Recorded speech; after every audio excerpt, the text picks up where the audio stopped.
Life process one shot, right, जिसमें हर एक topic को जो अलग अलग तरह से मैंने पढ़ाया था उसको एक ही तरह पे एक ही साथ लेके आ गया।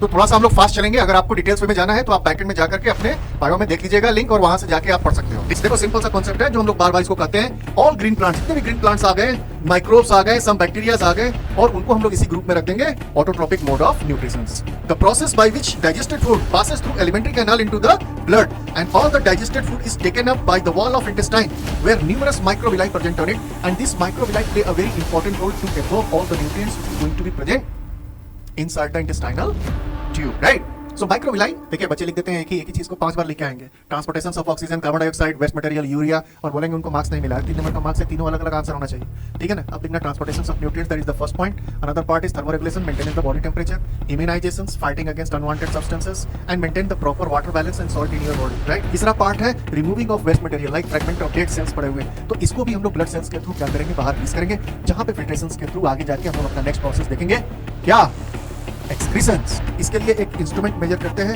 जिसको हम लोग बोलते हैं स्फिग्मोमैनोमीटर। स्फिग्मोमैनोमीटर डॉक्टर्स जो आपको यहाँ हाथ में प्रेशर लगा के आपको पुश करते हैं और मैक्सिमम पुश करते हैं ताकि आपकी आर्टरीज क्या होगा, बंद हो जाए, और वहां स्टेथोस्कोप से उसे चेक करते हैं कि क्या फ्लो रुका कि नहीं। इसलिए क्योंकि उस समय क्या होगी, जब ब्लड फ्लो रोकेंगे तो हार्ट हमारा मैक्सिमम कॉन्ट्रैक्शंस करेगा ताकि ब्लड को पास आउट करे, उस ब्रेक को तोड़े।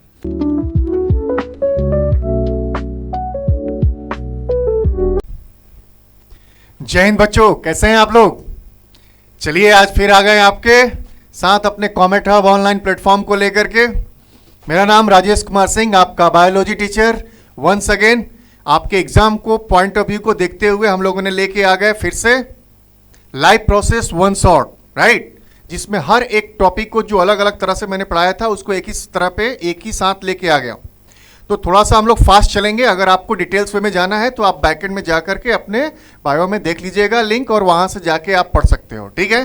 तो चलिए स्टार्ट करते हैं लाइफ प्रोसेस। फर्स्ट पार्ट जो हमारा पार्ट है, पहला है क्या, लाइफ प्रोसेस कहते किसको हैं। लाइफ प्रोसेस 2 वर्ड से मिलके बना, जो कि आप जानते हो, लाइफ और प्रोसेस, ठीक है ना।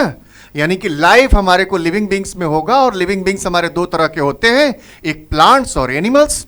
तो जो भी एनिमल्स और प्लांट्स को जो प्रोसेस करने पड़ते हैं लिविंग को, लाइफ को देखने के लिए, लिविंग को दिखाने के लिए, चाहे वो डेवलपमेंट हो, चाहे ग्रोथ हो, चाहे वो अलग अलग तरह के प्रोसेस हो। जैसे सेल में बेसिक फंक्शंस होता था कि all cells perform basic functions to perform the life processes of any kinds of living beings. तो सेम चीज जैसे डाइजेशन है, रेस्पिरेशन है, अलग अलग तरह के प्रोसेसेस मिलके एक पूरी की पूरी लाइफ प्रोसेस को कंप्लीट करते हैं।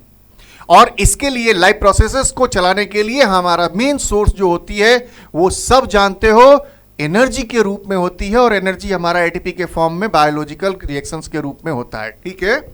तो इसी के संदर्भ में life processes is a kind of processes where all kinds of living organism always try to perform some kind of basic functions to being alive, that is called as life processes। इसी को हम लोग 1 by 1 करके आप देखते हुए चलें। जैसे all living beings definitions में आप देख रहे हो, यहां पे आपको बताया जाएगा कि all living organisms perform some kind of basic functions। ये basic functions जो हमारे को हर एक पार्ट में लिविंग प्रोसेस करते हैं, ठीक है। इसी में हमारे अलग अलग तरह के बेसिक फंक्शंस में हम लोग जानते हैं जो प्रोसेसेस होगी, डाइजेशन के रूप में हो सकता है, या रेस्पिरेशंस के फॉर्म में हो सकता है, या एक्सक्रीशंस के फॉर्म में हो सकता है, ट्रांसपोर्टेशन, राइट। ये सारी की सारी प्रोसेसेस जो होती हैं किसी भी लिविंग बींग्स को लिविंग के रूप में शो करने के लिए, right. So these are the basic functions which are essential for their survival of what? Maintenance of the earth। हर एक इंडिविजुअल्स जो लिविंग ऑर्गेनिज्म है उसको अपने अर्थ पे मेंटेनेंस के लिए कुछ ना कुछ प्रोसेसेस करनी पड़ती है, और वो प्रोसेसेस करने के बाद अपनी लाइफ प्रोसेसेस को रन करता है, ठीक है। ये लाइफ सस्टेनिंग फंक्शंस होते हैं, इसीलिए इसका नाम कर देते हैं क्या, लाइफ प्रोसेसेस। जो एग्जाम्पल के रूप में हम लोगों ने देखा यहां पे कि life processes performed by the living organism are may be in the form of nutrition, respiration, transportations and excretions. देखिए एनर्जी का मेन सोर्स हमारे पास सिंपल और simple only one chances are there कि आप बाहर से फूड को कंज्यूम करो। हर एक एनर्जी के लिए अपने को एक ट्रॉपिकल लेवल से दूसरे ट्रॉपिकल लेवल पे डिपेंडेंट है एनर्जी के लिए वाया फूड, राइट। तो on the basis of this food हमारे पास एक नए मोड ऑफ न्यूट्रिशंस के पार्ट में देखेंगे, जो फर्स्ट पार्ट है, ठीक है। तो चलते हैं नेक्स्ट पार्ट में, जिसमें न्यूट्रिशंस आप देख रहे हो। यहां पे आप देखिए, nutritions be defined is the process by which living organism taking food and convert into what, energy. Simple सा logic है, whatever the you are going to take the food, there are having some kind of nutrients present on it in the form of complex form, right? Carbohydrate, protein, fat molecules. It has to be make the digest first and try to make a simpler substances to utilize in the process of respirations and produce lots of energy. और वो energy हमारा form में होगा, किसके form में, ATP के form में, adenosine triphosphate के फॉर्म में, and other vital nutrients necessary for their growths as well as the functioning. Simple सा चीज है, न्यूट्रिशंस हमारे फंक्शनिंग लाइफ प्रोसेसेस के लिए बहुत ही इंपॉर्टेंट मोड है, क्योंकि यहीं से किसी भी सब्सटेंस से हम एनर्जी में कन्वर्ट करेंगे, ठीक है। और बिना एनर्जी हमारी लाइफ प्रोसेस चलेगी नहीं।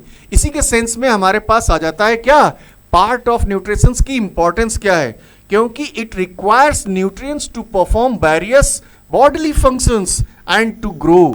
हमारे ग्रो करने के लिए, ग्रोथ के लिए, डेवलपमेंट के लिए, नरिशमेंट के लिए हमारे को क्या चाहिए, food.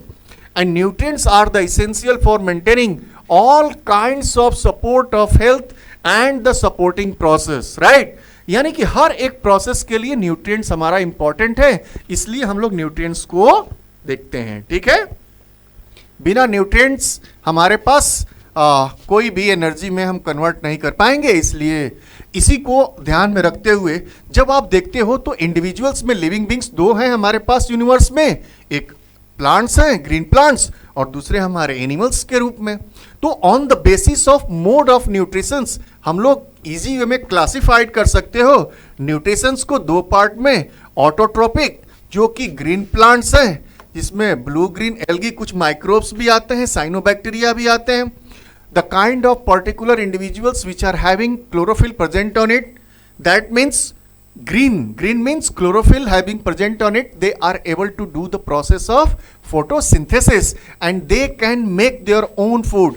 Autotroph means what, the kind of individuals who can self nourish, right, and trophic means we know about that, nourishment, right.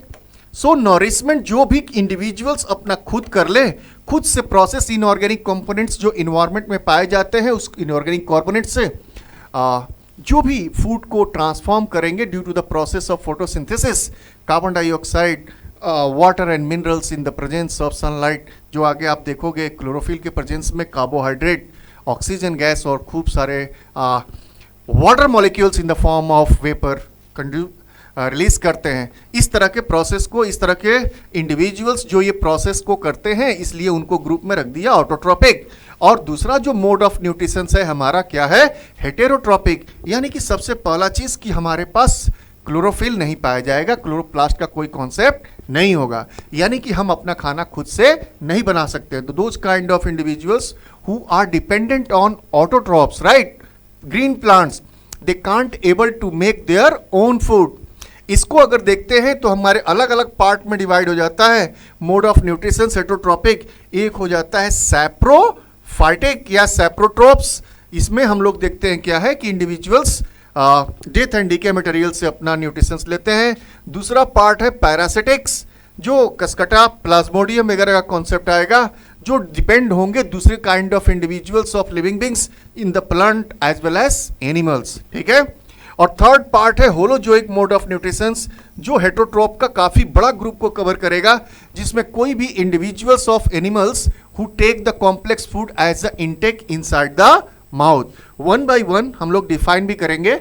जैसे ऑटोट्रोपिक मोड ऑफ न्यूट्रिशंस, जैसा कि आप जानते हो कि ये एक ऐसा प्रोसेस है, an organism prepare its own food from a simple which kind of inorganic materials like water, like minerals, salts and carbon dioxide in the presence of what? In the presence of sunlight, right?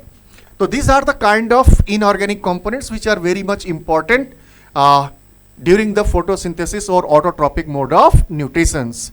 Organisms that show autotrophic mode of nutritions are called, उसको हम लोगों ने नाम दे दिया क्या, autotrophs, जो अपना खाना खुद बना लेता है। उस तरह के हम लोग नरिशमेंट वाले इंडिविजुअल्स को हम लोग नाम दे देते हैं क्या, ऑटोट्रॉप्स, राइट।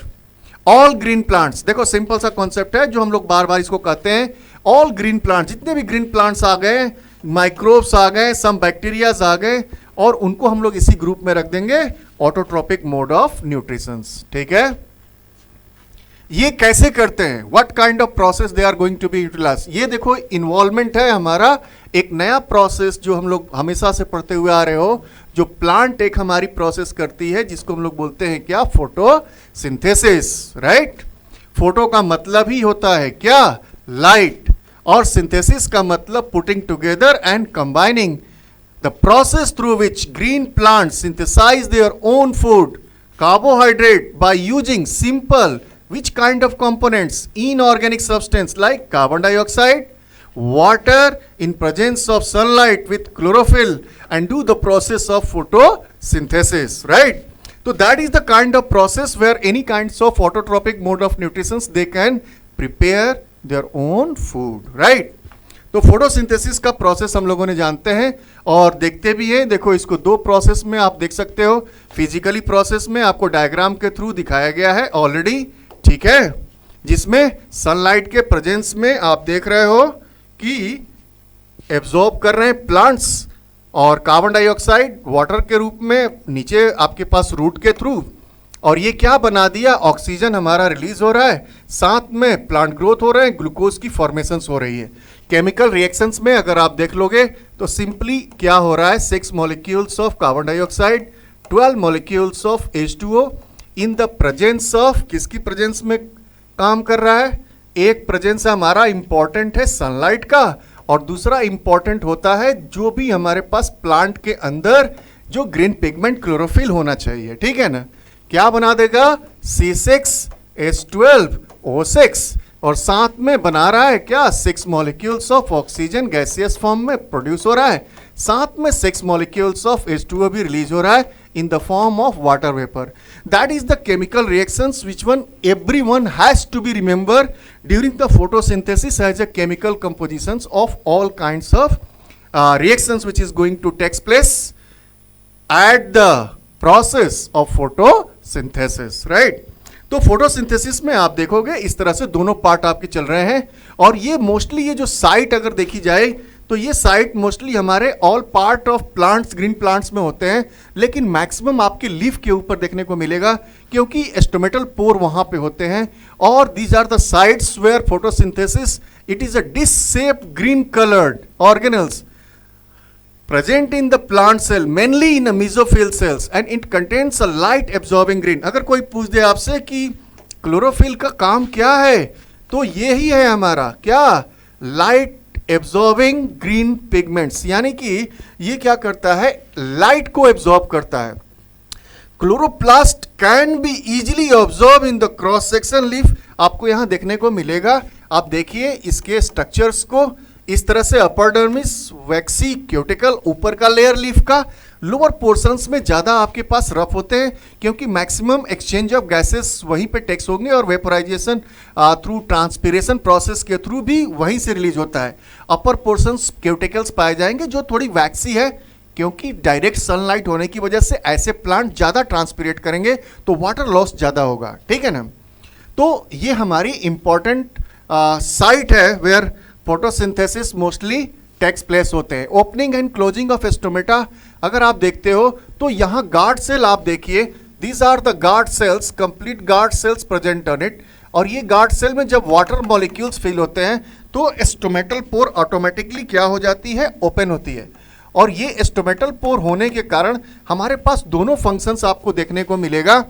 एक हमारा सिंपल सा एक्सचेंजिंग ऑफ गैसेस के लिए फंक्शंस ऑफ स्टोमेटा का आप यहीं से देख सकते हो, क्या हो सकता है, एक्सचेंजिंग ऑफ गैसेस, और दूसरा फंक्शंस हमारे को देखने को मिलेगा loss of water, loss of water, right, कब, ड्यूरिंग फोटोसिंथेसिस।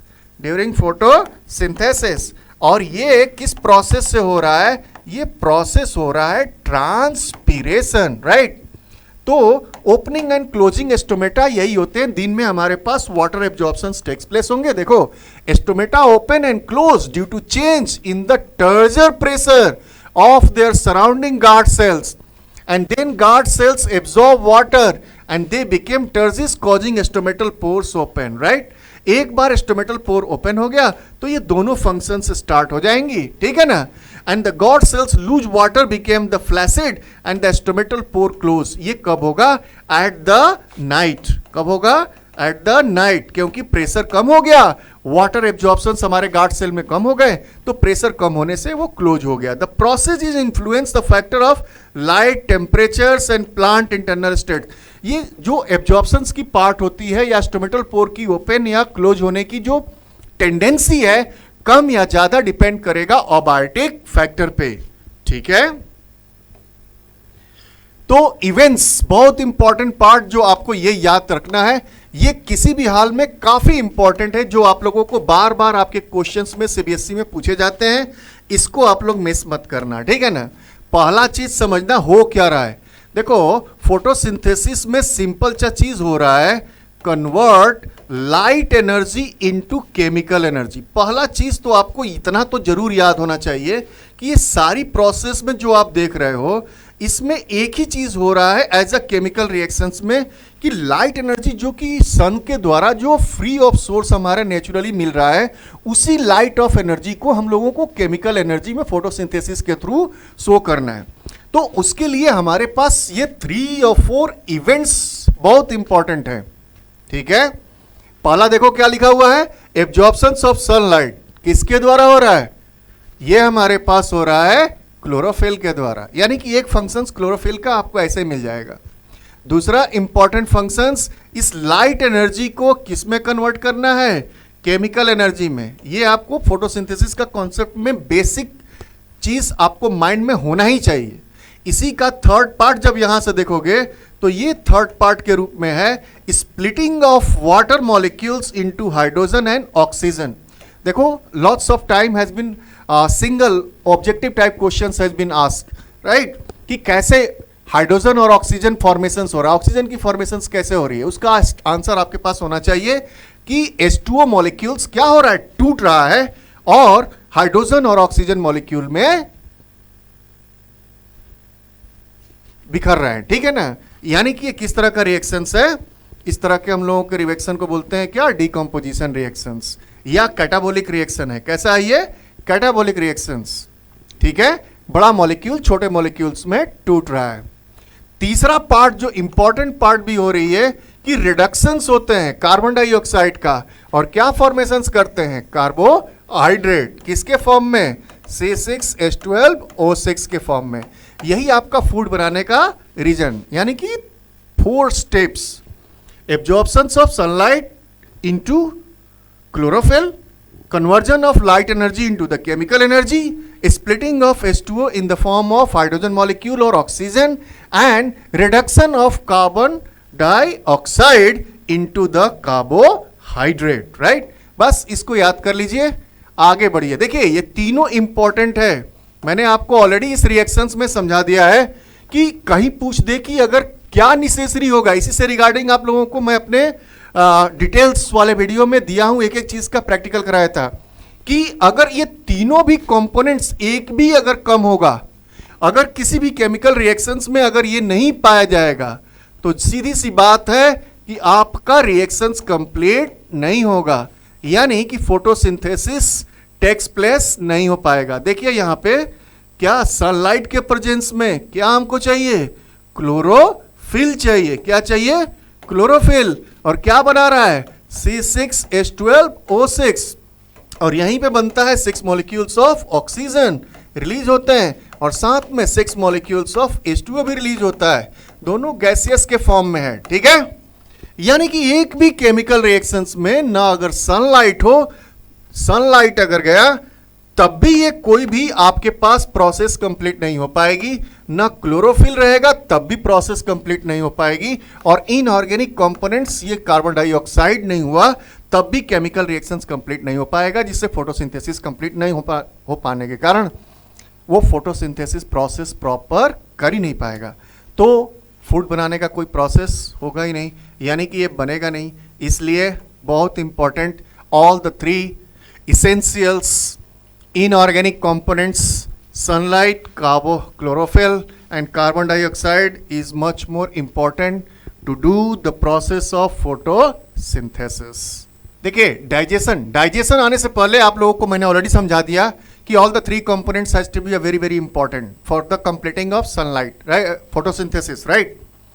आप समझिए इस बात को, जितनी भी डाइजेशन से पहले 3 पार्ट हमारे हेटरोट्रॉपिक पार्ट का था, जिसमें सैप्रोफाइट्स था, ऑटोट्रॉपिक मोड ऑफ न्यूट्रिशंस और holozoic mode of nutritions, right?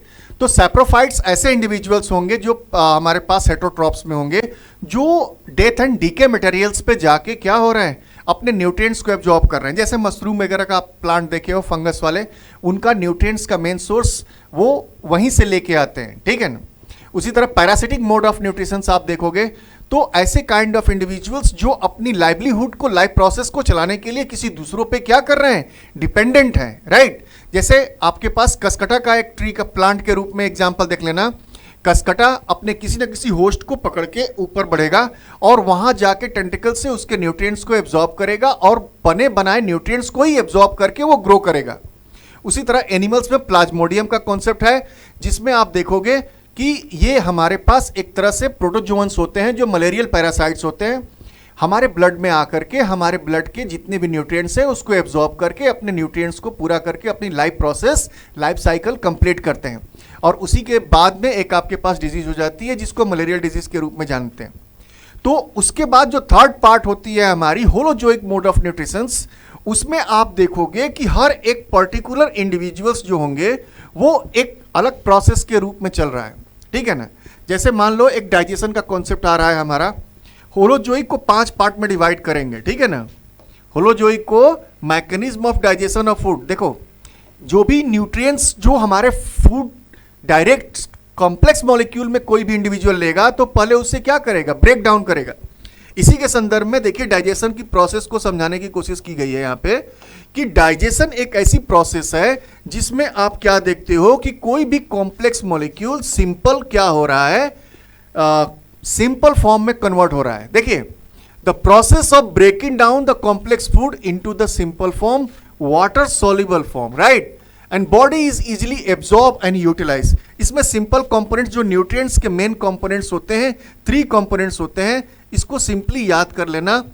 ये हर जगह पूरे डाइजेशन में काम करेगा कि कार्बोहाइड्रेट जो कॉम्प्लेक्स मॉलिक्यूल है इसको क्या करना है, ब्रेक डाउन करना है। क्या करना है, ब्रेक डाउन ऐसे सॉल्युबल में कन्वर्ट करना है जो हमारा बॉडी यूटिलाइज कर सके। तो ये सिंपली किस में कन्वर्ट होके नॉर्मली यूज होता है, ग्लूकोज के फॉर्म में। उसी तरह हमारा प्रोटीन टूटेगा, ब्रेक डाउन हो करके ये क्या करेगा, एमिनो एसिड में कन्वर्ट हो जाएगा, राइट? और उसी तरह जो मेन कंपोनेंट्स एक हमारे पास न्यूट्रिएंट्स के जो फैट मॉलिक्यूल्स हैं ये किस में कन्वर्ट हो जाएंगे, simply water soluble fatty acid as well as glycerol में कन्वर्ट हो जाएगा, राइट? जो कि आगे जाके इजी वे में हमको यूटिलाइज करेंगे हम अपने डाइजेशन प्रोसेस के लिए रेस्पिरेशंस के थ्रू, ठीक है? तो होलोजोइक मोड ऑफ न्यूट्रिशंस के लिए आप देखते हो कि 5 डिफरेंट काइंड ऑफ प्रोसेसेस आपको देखने को मिलेगा, ठीक है ना? See here, the food it contain various components like carbohydrate, like protein, like fat, like vitamins, like minerals, etc. Right? तो फर्स्टली कोई भी फूड है, कोई भी हमारा एनिमल्स है, वो क्या करेगा, ऐसे इंजेशन प्रोसेस करेगा। क्या करेगा, इंजेशन प्रोसेस। यानी कि इन दिस प्रोसेस सिंपली क्या कर रहा है, intake the food by body. और ये किस तरह के फूड को इनटेक कर रहा है, कॉम्प्लेक्स मॉलिक्यूल को। सिंपली समझ जाना, राइट? ऑलरेडी हम लोग जानते हैं कि कैसे तोड़ना है।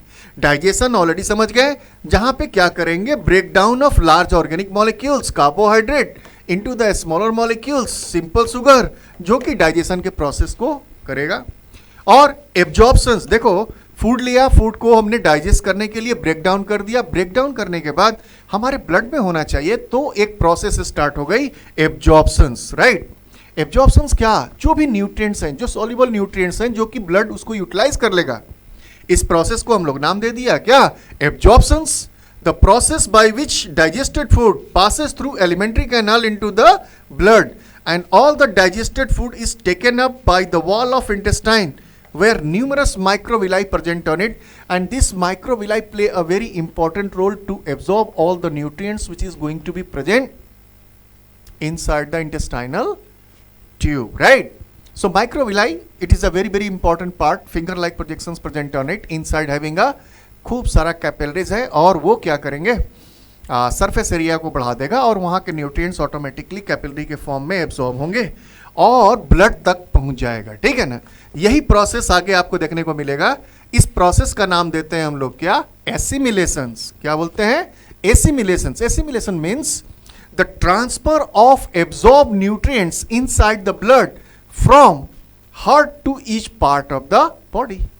Assimilation, simple सा concept, distribution of digested food products into the various cells of the body।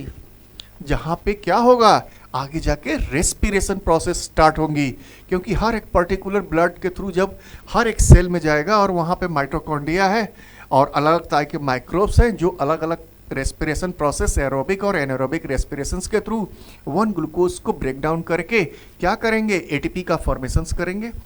Respiration aerobic में 1 glucose is going to be produce 38 molecules of ATP, और वो एटीपी पूरा का पूरा यूटिलाइज होगा लाइफ प्रोसेस को चलाने के लिए।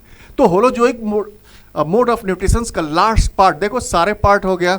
हमने फूड को इनटेक किया, उसको डाइजेस्ट किया, डाइजेस्ट के लिए कॉम्प्लेक्स मॉलिक्यूल को ब्रेक डाउन किया, ब्रेक डाउन करने के बाद एब्जॉर्प्शन प्रोसेस के थ्रू एब्जॉर्ब किया ब्लड में, और ब्लड से हमने सभी जगह अपने सेल के पास भेज दिया थ्रू द प्रोसेस ऑफ एसिमिलेशंस। बचा हमारे पास कुछ वेस्ट मटेरियल, तो वेस्ट मटेरियल के लिए हमारी बॉडी के अंदर से क्या करना है, रिमूव, यानी कि इस प्रोसेस को हम लोग बोल देते हैं क्या, ईजेशन। ईजेशंस का मतलब removal of waste, right, removal of wastes. So elimination of undigested food formed by column and large intestine through the anus, the opening portions of all the waste material is going to be moved out through the body, right? This process is called egestion, right? Removal of waste materials. So इस तरह से हम लोगों ने देखा कि holozoic mode of nutrition कैसे काम कर रहा है। इसी पार्ट में हमने एक एग्जाम्पल के फॉर्म में भी आपको देखने को बोला है कि आप देखोगे कि यहाँ पे एसिमिलेशंस का कॉन्सेप्ट आ गया खत्म, न्यूट्रिशंस इन अमीबा में आ गए, और अमीबा का एक न्यूट्रिएंट्स हम लोग देखना शुरू करते हैं। एक यूनिसेलुलर ऑर्गेनिज्म है, प्रिमिटिव काइंड ऑफ सेल्स है। देखिए जो भी सॉलिड फूड ले रहा है, एक कंफ्यूजन आपके पास ऐसा नहीं होना चाहिए कि केवल multi cellular organism he holozoic mode of nutritions करेगा। प्रिमिटिव काइंड ऑफ सेल्स है, फिर भी वो क्या कर रहा है, होलोजोइक मोड ऑफ न्यूट्रिशंस कर रहा है। Amoeba is a unicellular organism, right. The mode of nutritions, amoeba is doing as a holozoic, has a no mouth and other organs, but intake the food is having in the form of complex. That's why it is belong to in a which kind of mode of nutritions, holozoic mode of nutritions, right? See first part, one part amoeba, एक किसी भी तरह का structure बना लो। Second part आपको देखने को मिल रहा है एक बैक्टीरिया या कोई भी अनवांटेड सब्सटेंसेज आपको देखने को मिल रहा है यहाँ पे, और वो क्या कर रहा है, स्यूडोपोडिया, जो कि इसकी एक फॉल्स फेट होती है। फॉल्स फिट मतलब केवल फीट को, फूड को पकड़ने के लिए, फॉर कैचिंग द फूड, एक बना दिया अपना पोड लाइक स्ट्रक्चर, पाँव लाइक या organ like structure. Third part में आप देख रहे हो क्या कि फूड पार्ट को क्या किया, अंदर कर लिया, राइट। और वहाँ पे खूब सारा डिफ्यूजन और ऑस्मोसिस के थ्रू ये सारे न्यूट्रिएंट्स को ब्रेक डाउन किए और सारे न्यूट्रिएंट्स को सेल के साइटोप्लाज्म में भेज दिया गया, ठीक है। और जब ये डाइजेस्ट हो गया, ऑलरेडी ब्रेक डाउन हो गई, all the holozoic process complete होने के बाद आप देखते क्या हो कि जितनी हमारी वेस्ट मटेरियल है उसको थ्रू द एक्सोऑस्मोसिस प्रोसेस के थ्रू, यानी इनसाइड टू आउटसाइड, वेस्ट को क्या कर दिया, रिलीज कर दिया outside of the body, right. तो एक सिंपल सा भी आपके पास ऑर्गेनिज्म कैसे काम कर रहा है, एक होलोजोइक मोड ऑफ न्यूट्रिशंस कर रहा है, और इसकी बार बार सीबीएसई पूछती है, इसलिए इसके डायग्राम को आप लोग बनाना सीख लीजिए और इसके स्टेप को समझा दीजिए, ठीक है। उसी तरह देखिए इसकी उसी में आप देखने को आ रहा है आपके पास, अब हम लोग आ गए ह्यूमन के केस में। ह्यूमन के केस में न्यूट्रिशंस ऑफ ह्यूमन बीइंग कैसे होगा? Same process. अगर ये ह्यूमन है तो ह्यूमन भी हमारा डाइजेशन कैसा करेगा? ये भी होलोजोइक मोड ऑफ न्यूट्रिशन करेगा। क्यों? क्योंकि हम लोग सॉलिड फूड को क्या करते हैं? इनटेक करते हैं। होलोजोइक मोड ऑफ न्यूट्रिशंस, तो ये भी हमारे पास न्यूट्रिशंस इसका ऐसा ही रहेगा, होलोजोइक मोड ऑफ न्यूट्रिशंस। तो human being exhibit holozoic mode of nutritions. They are omnivorous and they feed on which one?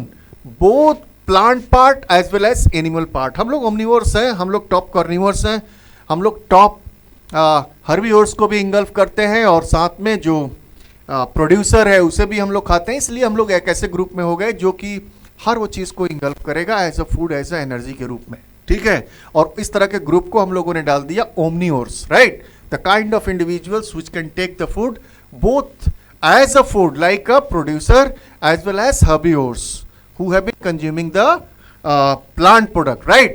तो उनको हमने ग्रुप में रख दिया। तो ये हमारा क्या हो गया कि ह्यूमन एक ओमनीवर्स है और उनका जो डाइजेशन प्रोसेस न्यूट्रिशंस का मोड ऑफ न्यूट्रिशंस कैसा है? Holozoic mode of nutritions. तो देखिए ये अमीबा की तरह नहीं है। ह्यूमन हमारा मल्टी सेलुलर टिश्यू से बना हुआ एक well organised form of body system है जहां अलग अलग टिश्यू अलग अलग ऑर्गन बनाते हैं और अलग अलग ऑर्गन हमारे अलग अलग पार्ट ऑफ फंक्शंस को भी डिफाइन करेंगे। तो फूड को डाइजेस्ट करने की प्रोसेस यहाँ थोड़ी सी बड़ी हो जाती है और ये एक पूरी की पूरी एलिमेंट्री कैनाल का सिस्टम है जो डाइजेशन में हेल्प करता है फूड को। उसी के ऑर्गन्स के बारे में जानेंगे और हर एक ऑर्गन्स में डाइजेशन कहाँ पे केमिकल प्रोसेस के थ्रू हो रहा है उसको समझेंगे। यही आपकी मेन की पॉइंट होगी, ठीक है ना। तो ये हमारी एलिमेंट्री कैनाल है जो कैनाल जो माउथ टू एनस को डिनोट करेगी, जिसमें आपके पास माउथ पोर्शंस होगा। पहला पोर्शंस जिसमें टेथ, टंग, फेरिंग्स और इसोफेगस को कवर करेंगे। सेकंड पार्ट स्टमक रहेगा। Third part small intestine, large intestine, rectum and anus. इसी के साथ साथ कुछ लीवर का भी फंक्शंस देखेंगे और साथ में कुछ और ऑर्गन भी हैं जो पैनक्रियास के रूप में हैं एलिमेंट्री कैनाल के अलग पार्ट में भी, लेकिन फिर भी वो क्या करते हैं? डाइजेशन पार्ट में हेल्प करते हैं। तो चलिए वन बाय वन करके देख लें। स्ट्रक्चर अगर बनाने को आता है तो आप लोग बना लीजिए, क्योंकि थोड़ी बहुत आपको ड्राइंग आनी चाहिए बायो के पोर्शंस में। तो एक बॉडी पार्ट्स जिसमें आपको दिखाया गया माउथ एंड माउथ कैविटी, यहाँ से ये नीचे का पोर्शंस हमारा फेरिंग्स है, ये पोर्शंस पूरा कहलाता है फेरिंग्स और उसे ही हम लोग ये पोर्शंस को एक डिनोट कर देंगे ईसोफेगस के रूप में, या इसे हम लोग और भी नाम दे देते हैं फूड पाइप के फॉर्म में, राइट। और ये हमारा लीवर जो कि एक एडिशनल पार्ट है और साथ में pancreas that play a very very important part. ये जो हमारे एडिशनल पार्ट होंगे जो डाइजेशन में हेल्प करेंगे। बाकी सब पोर्शंस हमारे पास हैं जो एलिमेंट्री कैनाल के रूप में देखेंगे। जैसे ये हमारा oesophagus, pharynx to oesophagus, oesophagus to stomach, right, stomach to small intestine, then large intestine, then rectum as well as anus, right, and gallbladder, that is a kind of particular sac-like structure which is connected inside the liver where another bile juices is going to be stored। तो उसका भी काम है बड़ा important, उसको भी चलिए one by one करके देखते हैं। सबसे पहले डाइजेशन, जो कि डाइजेशन हमारी स्टार्ट होती है कहाँ? माउथ के पार्ट में, जहाँ पे हमारे पास ये जो ग्लैंड है सैलिवरी ग्लैंड, जो हमारे पास 6 होते हैं, ठीक है ना, 6 दैट इज 3 पेयर हमारे पास सैलिवरी ग्लैंड है। और ये सैलिवरी ग्लैंड हमारा इंपॉर्टेंट रोल प्ले करता है। ये रिलीज करता है क्या? Salivary amylase enzyme, salivary amylase enzyme, right. बड़ा इंपॉर्टेंट है इसलिए आप लोग याद रखिएगा। और एमाइलेज एंजाइम क्या करता है? सैलिवरी एमाइलेज एंजाइम सिंपल सा काम करेगा, जो माउथ के अंदर जो स्टार्च है, जो कॉम्प्लेक्स मॉलिक्यूल है, इसको ब्रेक डाउन करेगा सिंपल फॉर्म ग्लूकोज में, क्योंकि यहाँ पे जो रोल हमारा प्ले करता है यही एमाइलेज एंजाइम, जो स्टार्च को ब्रेक डाउन करने के लिए इम्पॉर्टेंट है, सैलिवरी एमाइलेज एंजाइम। आप लोगों को पता है एंजाइम एक कैटलिस्ट का काम करता है जो केमिकल रिएक्शंस को फास्ट कर देगा, ठीक है ना। तो अगर कहीं पे भी डाइजेशन स्टार्ट हो रही है क्वेश्चंस पूछी जाए, the first digestion is going to be started in the any kinds of human, you can say the mouth is the position where salivary amylase enzyme is secreted by the salivary gland which is present both the jaw of the mouth, salivary gland, right, and salivary amylase as an enzyme is going to be done. Gastric gland, the second part is gastric gland, hydrochloric acid HCl के form में है, यहाँ pepsin as a enzyme के form में, right, और mucus एक base के form में है, ठीक है। उसी तरह डाइजेस्टिव ग्लैंड्स हैं, अगर पूछ देता है लीवर हमारा, intestinal gland and pancreas, go through one by one, okay, no, that is the important one, here I have to be mention each and every one. See first, what is gland? Salivary gland done, another part is going to be done as a windpipe or esophagus, right? Esophagus. So esophagus का काम क्या है? Esophagus का काम है, याद करिएगा, food को ट्रांसपोर्ट करना है। क्या करना है? फूड को ट्रांसपोर्ट करेगा। कैसे transportation? Through the process of what? By process of peristaltic moment, right. Peristaltic moment में जो मसल्स के अंदर कॉन्ट्रैक्शन और रिलैक्सेशंस दो पार्ट होते हैं, एक होगा पोर्शन कॉन्ट्रैक्शंस का और दूसरा होता है क्या? रिलैक्सेशंस पार्ट, जिसमें फूड मॉलिक्यूल्स को कॉन्ट्रैक्शन और रिलैक्सेशंस के थ्रू फूड क्या होती है? पास आउट होती है। साथ में एक और भी काम करता है, the inner wall of the oesophagus is going to be release mucus, और म्यूकस रिलीज करेगा जो वहां के फूड को नॉर्मल तरीके से न्यूट्रलाइज करके बेसिक फॉर्म में कन्वर्ट कर देगा और इजीली क्या होगी? पास आउट होगा। तो ये काम होता है हमारा इसोफेगस में, राइट। देख लीजिए, इसको स्क्रीनशॉट ले लें आप लोग। रिकॉल करना है, थोड़ी फास्ट चल रहे हैं हम लोग, इसलिए आप लोग हमारे साथ हो जाओ। जो दूसरा पार्ट जो आपके पास होती है, जो गैस्ट्रिक ग्लैंड का पार्ट है, गैस्ट्रिक ग्लैंड से क्वेश्चंस हमेशा पूछे जाते हैं, तो याद होना चाहिए कि गैस्ट्रिक ग्लैंड का मतलब आप बात कर रहे हो स्टमक का, ठीक है ना। This one done.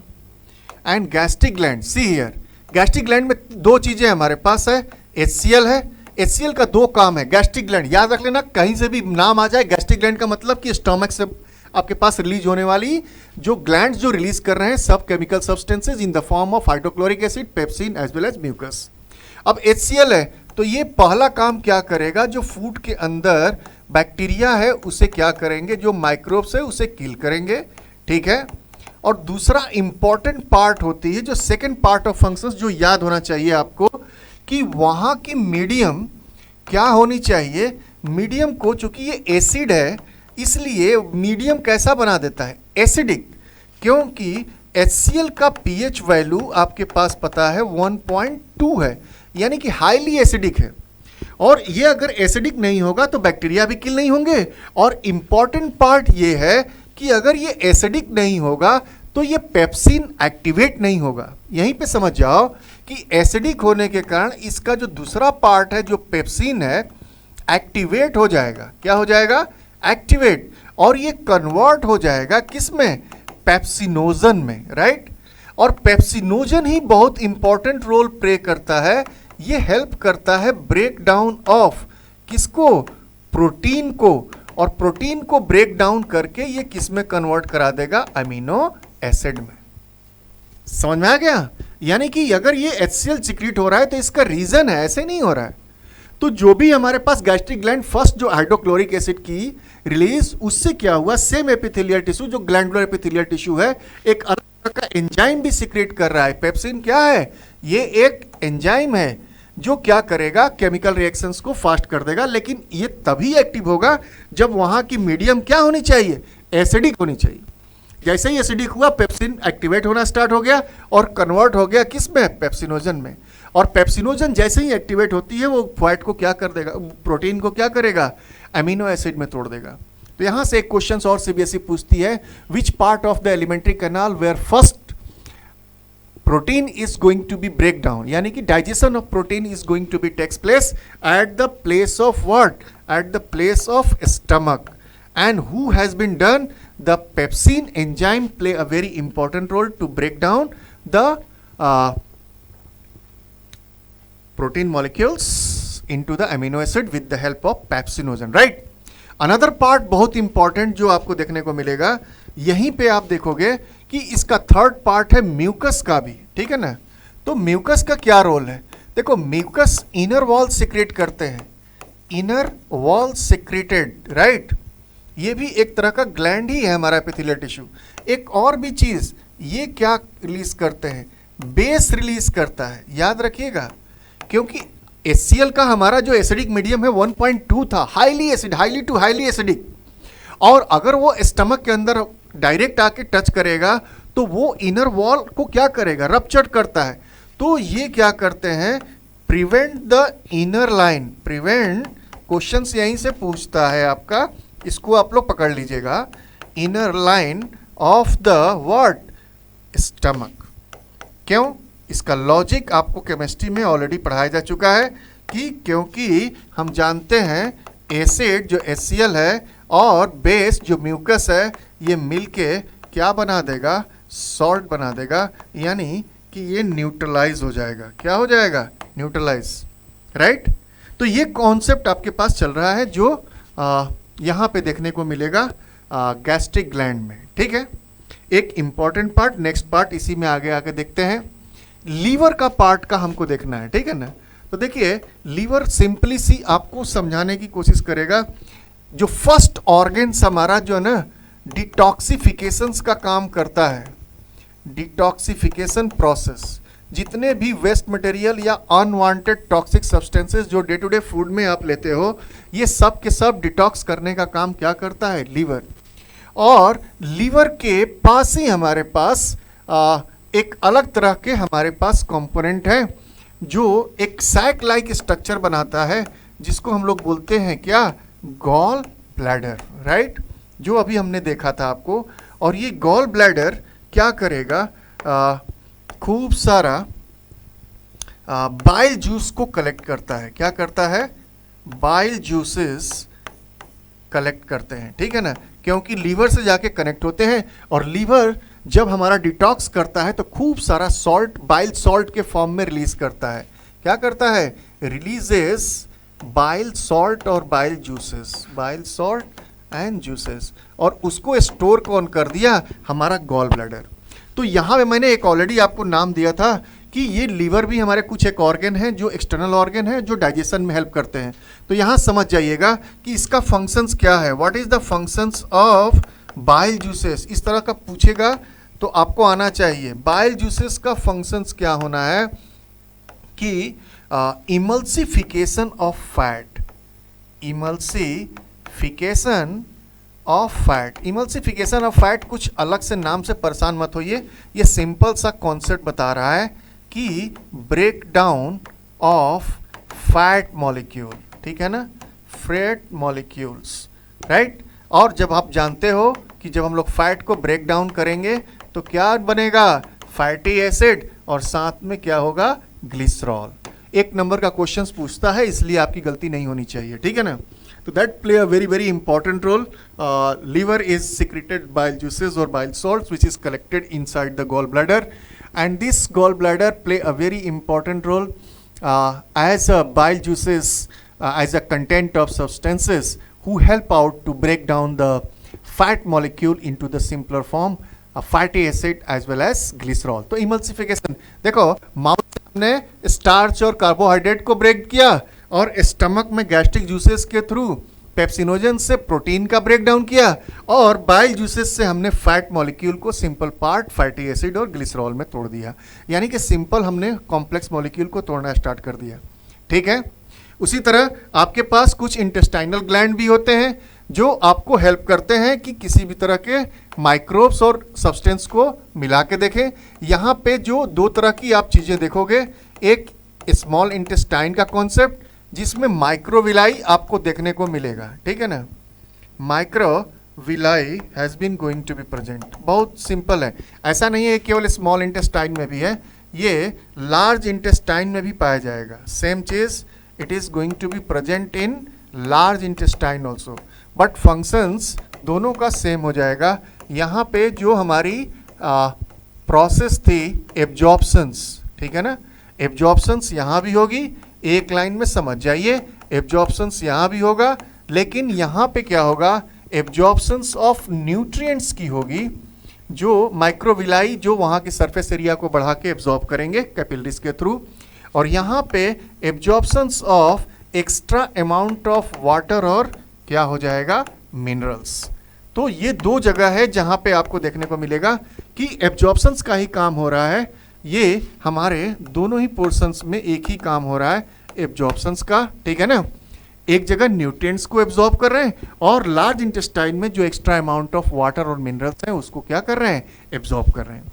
तो एक पार्ट ये क्लियर है, और एक मैंने और पार्ट बताया जो पैनक्रियाज काफ़ी इंपॉर्टेंट रोल प्ले करता है, और इससे रिगार्डिंग खूब सारा क्वेश्चंस भी पूछी जाती है, ठीक है ना।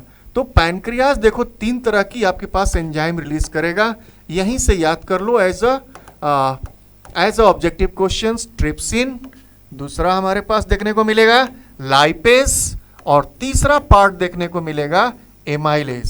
सिंपल सा चीज है, नाम से ही समझ गए होंगे कि क्या बात हो रही है। ट्रिप्सिन का काम है क्या, प्रोटीन का ब्रेक डाउन करना, ठीक है ना। प्रोटीन ब्रेक डाउन करके बनाएगा एमिनो एसिड में, ठीक है। जो लाइपेज है ये फैट मॉलिक्यूल को तोड़ेगा और किस में कन्वर्ट करेगा, फैटी एसिड। और दो चीजें हम लोगों को हमेशा दिखाना होता है, ग्लिसरॉल और हमारा एमाइलेज, जिस तरह हम लोगों ने पढ़ा था कि सलिवरी एमाइलेज, तो ये सिंपली स्टार्च को तोड़ता है।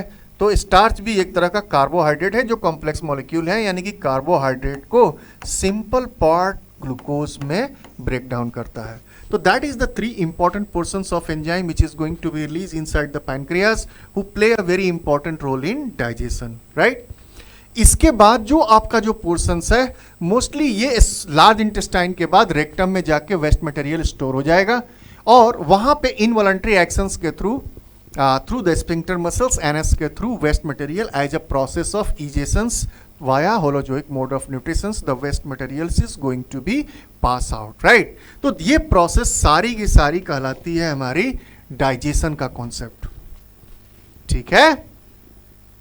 थोड़ा तेज चल रहे हैं लेकिन आप स्टडी रहिए। क्विक रिवीजन बहुत इंपॉर्टेंट है, कोई भी चीज छूटेगा नहीं जो आपको सीबीएसई में पूछी जाएगी, ठीक है। अगला पार्ट आता है रेस्पिरेशन, और रेस्पिरेशंस एक ऐसी प्रोसेस है जिसमें जो भी फूड न्यूट्रिएंट है उसको सिंपल फॉर्म ग्लूकोज में हम ब्रेक डाउन करेंगे through the catabolic reactions, right, और बड़े मॉलिक्यूल से छोटे मॉलिक्यूल में तोड़ेंगे, यानी कि जो हम लोग फोटोसिंथेसिस में कार्बन डाइऑक्साइड और वाटर को मिला करके बना रहे थे कार्बोहाइड्रेट, उसी तरह ग्लूकोज के फॉर्म में अब इस पर ग्लूकोज को यूटिलाइज करके हम एनर्जी में प्रोड्यूस करेंगे, ठीक है। और ये 2 तरह से होती है, तो जरा देखिए 1 by 1 करके देखते हैं।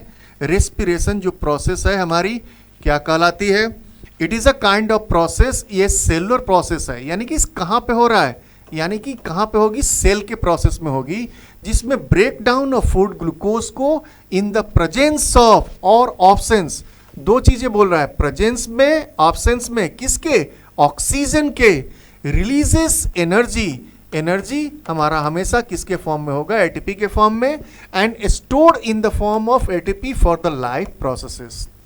रेस्पिरेशंस just like a process where food is glucose is going to be break down through the oxidation and another processes and produce energy in the form of ATP, right? तो प्रोड्यूसिंग एनर्जी जो आपको जान ही रहे हो, glucose से हम लोग जो प्रोसेस करेंगे, यानी कि energy from the food producing, एक लाइन में अगर देखा जाए तो हमारा रेस्पिरेशन क्या हो रहा है, producing the energy from food, right. ये प्रोसेस कहलाती है क्या, रेस्पिरेशंस।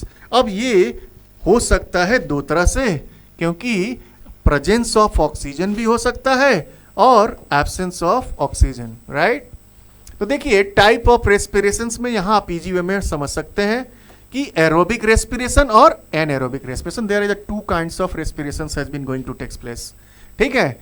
एरोबिक यानी कि ऐसा रेस्पिरेशंस जिसमें the respirations which takes place in the presence of what, oxygen. Oxygen के प्रेजेंस में जो रेस्पिरेशंस होगी, जो ग्लूकोज ब्रेक डाउन होगा और एनर्जी प्रोड्यूस होगी, उस तरह के रिएक्शंस को हम लोग नाम दे देंगे एरोबिक रेस्पिरेशन। सिंपल सा कॉन्सेप्ट है, एनएरोबिक रेस्पिरेशंस जिसमें क्या होंगे, एब्सेंस होंगे। क्या होंगे? ऑक्सीजन एब्सेंस है, उसको हमने नाम दे दिया क्या, एनएरोबिक रेस्पिरेशंस। इन दोनों ही प्रोसेस में जो हमारा रेस्पिरेशंस का प्रोसेस है, आप सिंपली देखोगे कि ग्लूकोज क्या होंगे, ऑक्सीडाइज होंगे, और जब नहीं होगा ऑक्सीजन तो वहां पे नॉर्मली और अलग प्रोसेस होगी एनारोबिक रेस्पिरेशंस में। तो ऑक्सीडाइज होगा तो कंप्लीटली यूज होगा या इनकम्प्लीटली यूज होगा एनारोबिक रेस्पिरेशंस में, और small amount of energy release होगी। ऑक्सीडाइज होगी तो जाहिर सी बात है कि maximum utilisation of energy has been going to takes place, right. तो 2 एटीपी बनेगा एनारोबिक में और 1 molecules of glucose is going to be produce 38 molecules of ATP, right. इस रिएक्शंस को देख लीजिए, एनसीईआरटी में भी दिया हुआ है। एक रिएक्शंस अगर आपने समझ लिया, इसको लिखना समझ में आ गया, तो आप हर एक ऑब्जेक्टिव क्वेश्चन रेस्पिरेशन से देख लेंगे, और इसके बाद केमिकल रिएक्शंस कुछ बचती नहीं है, ठीक है ना। ध्यान से देखिए, अगर आप देख रहे हो यहाँ पे, मैं आपको मार्क करते चला जा रहा हूँ, आप लोग समझिए। एक ग्लूकोज को लिया हमने, सिंपल 6 कार्बन मॉलिक्यूल है, और ये कहाँ पे हो रहा है, साइटोप्लाज्म में। साइटोप्लाज्म कहाँ पाया जा रहा है, सेल के अंदर, राइट। ये प्रोसेस कई बार पूछ देता है, इस प्रोसेस को बोलते हैं हम लोग ग्लाइकोलाइसिस, ठीक है ना। तो ग्लाइकोलाइसिस प्रोसेस के थ्रू क्या हो रहा है, ग्लूकोज सिंपली सेल के अंदर, साइटोप्लाज्म के अंदर 2 मॉलिक्यूल्स, 3 कार्बन मॉलिक्यूल्स प्रोड्यूस हो जाती है पायरुविक एसिड के फॉर्म में। और अब जरा देखिए, इसी में एरोबिक रेस्पिरेशंस, फर्स्ट रिएक्शंस हम लोग देख रहे हैं, प्रेजेंस ऑफ ऑक्सीजन, यानी कि अब ये रिएक्शंस कैसा हो जाएगा, एरोबिक रेस्पिरेशन, ठीक है ना। यानी कि ऐसा रेस्पिरेशंस जिसमें ऑक्सीजन क्या हो रहा है, प्रेजेंट हो रहा है। तो इसको हम लोगों ने क्या कर दिया, जैसे ही ऑक्सीजन प्रेजेंस हो रही है, ये साइट याद रख लीजिएगा, कई बार पूछता है माइटोकॉन्ड्रिया में, क्योंकि हम लोग क्लास 9 में पढ़े हैं, mitochondria is called as the power house of the cell. क्यों कहते हैं, क्योंकि that is the particular site where inside the mitochondria having a F1 particles and oxysomes present on it, where oxidation process is going to take place। और ये glucose से जब oxygen मिलता है, ऑक्सीडेशन प्रोसेस ऐड होती है, adding of oxygen, तो ये तोड़ देता है 2 पार्ट में, CO2 में और वाटर मॉलिक्यूल में, और एनर्जी में कन्वर्ट कर देता है in the form of ATP. और ये प्रोड्यूस कर रहा है, how much produce of ATP, 38 molecules of ATP. याद रखना, एक रिएक्शंस और सारी की सारी समस्याओं का हल संभव है इस प्रोसेस के थ्रू रेस्पिरेशंस को। तो एरोबिक रेस्पिरेशंस में एक ग्लूकोज से कितना बन गया, 38 मॉलिक्यूल्स ऑफ एटीपी। और जहां पे आपको देखने को मिलेगा कि अगर ये माइटोकॉन्ड्रिया, अगर आपको जहां पे ऑक्सीजन पहले ही यहां पे रिलीज हो गई है एनर्जी, तो यहां पे आपको अगर 2 मॉलिक्यूल्स अगर शो कर दिए, तो यहां पे आप माइनस करके 2 मॉलिक्यूल लिख देना, 36 मॉलिक्यूल्स ऑफ एटीपी। तो कहीं कहीं इस तरह से भी लिखा हुआ होगा, इसलिए आप घबराना नहीं, ठीक है। इसी का देखो नेक्स्ट पार्ट, मैं हटा रहा हूं इसको ताकि आपको कंफ्यूजन ना हो। अब एनएरोबिक रेस्पिरेशंस में हमारे पास 2 तरह के होंगे, एक प्रेजेंस सेम, देखो यहां से यहां तक की प्रोसेस एग्जैक्टली सेम है जैसे एरोबिक रेस्पिरेशंस की है, बस अब यहां पे जो प्रेजेंस ऑफ ऑक्सीजन था, यहां देखिए एब्सेंस ऑफ ऑक्सीजन है। तो 2 तरह का रिएक्शंस दे रहा है, एक दे रहा है ईस्ट में, यानी कि हमारे बॉडी में नहीं होगी, ये माइक्रो ऑर्गेनिज्म वगैरह के प्रेजेंस में बाहर होगा, ठीक है ना। तो ये वाला रिएक्शंस आप देखोगे तो ये ईस्ट के प्रेजेंस में एब्सेंस ऑफ ऑक्सीजन, और ये प्रोसेस क्या कहलाएगी, फर्मेंटेशन। क्या कहलाती है, फर्मेंटेशन। और ये क्या बनाया, एथेनॉल, यानी कि C2H5OH बना दिया, या एथिल अल्कोहल बना दिया। साथ में हमारे पास क्या रिलीज हो रहा है, CO2, और साथ में एनर्जी मॉलिक्यूल्स रिलीज हो रहा है, लेकिन बहुत ही कम मात्रा में एनर्जी यूटिलाइज हो रहा है, 2 मॉलिक्यूल्स ऑफ एटीपी, ठीक है ना। यानी एक रिएक्शंस हमारे पास एनएरोबिक की हुई, ग्लूकोज से pyruvic acid, absence of oxygen, बनाया एथेनॉल, कार्बन डाइऑक्साइड और एनर्जी। देखो यहाँ पे वाटर रिलीज हुआ था, यहाँ पे कोई वाटर रिलीज नहीं हो रहा है, इसलिए याद रखना, नहीं डालना है, यहीं से क्वेश्चंस पूछता है। ये वाटर आपके पास नहीं है, ठीक है ना। इसी का दूसरा पार्ट जैसे ही क्लीन करके मैं आपको समझा रहा हूं, दूसरे कलर से देखिए। सेम चीज, glucose, pyruvic acid, lack of oxygen के प्रेजेंस में क्या हो रहा है, मसल्स में हो रहा है। ये ह्यूमन में एनाएरोबिक रेस्पिरेशन होता है, यहां पे ह्यूमन में नहीं होगा, याद रखना। तो मसल्स के अंदर जब आपके पास इमरजेंसी की जरूरत होगी, बहुत ही इंपॉर्टेंट पार्ट होगा, जब आपको इमरजेंसी कंटिजेंसी फंड, आपको मजबूरी में काम करना पड़ रहा है, तो बॉडी का परमानेंट एनर्जी यूटिलाइज हो चुका है, तो ऐसे केसेस में आप क्या कर रहे हो, आपको इमरजेंसी एनर्जी की जरूरत पड़ रही है, तो वो एनर्जी आपको लैक्टिक एसिड के फॉर्म में देगा। तो लैक्टिक एसिड कहाँ पे इकट्ठा हो रहा है, मसल्स के अंदर, और बनाया क्या, लैक्टिक एसिड, और साथ में एनर्जी रिलीज कर दिया, same molecules of ATP, 2 ATP. यहाँ पे भी 2 molecules of ATP he release हुआ था। यानी कि 2 रिएक्शन एनाएरोबिक रेस्पिरेशंस के लिए और सिंगल रिएक्शंस एरोबिक रेस्पिरेशंस के लिए। एरोबिक रेस्पिरेशंस में एक ग्लूकोज से 38 मॉलिक्यूल्स ऑफ एटीपी का फॉर्मेशन होगा। एनाएरोबिक रेस्पिरेशंस में एक ग्लूकोज से 2 मॉलिक्यूल्स ऑफ एटीपी का रिएक्शन होगा। पहला रिएक्शन जो हो रहा है वो हो रहा है हमारा presence of oxygen, ethanol east के फॉर्म में, फर्मेंटेशंस के फॉर्म में, और कार्बन डाइऑक्साइड बनाया। दूसरा जो हमारा हो रहा है लैक ऑफ ऑक्सीजन मसल्स के अंदर, लेकिन ध्यान देने की बात है, देखो यहाँ पे कार्बन डाइऑक्साइड भी बना है, और यहाँ पे कार्बन डाइऑक्साइड भी क्या नहीं बना है। यानी कि कार्बन डाइऑक्साइड यहाँ बना वाटर में, लेकिन यहाँ पे H2O नहीं बना, और यहाँ पे सेकेंड पार्ट ऑफ रिएक्शंस में आपको देखने को मिल रहा है कि कार्बन डाइऑक्साइड भी नहीं बना, न ही वाटर बना, सिर्फ और सिर्फ लैक्टिक एसिड के बाद 2 मॉलिक्यूल्स ऑफ एटीपी का फॉर्मेशन हो गया, और ये ह्यूमन में होगा, याद रखना। तो ह्यूमन में एक एरोबिक रेस्पिरेशन और दूसरा एनएरोबिक वाला कौन सा रिएक्शन होगा, मसल्स के अंदर लैक्टिक एसिड के फॉर्मेशन के समय होगा, ठीक है।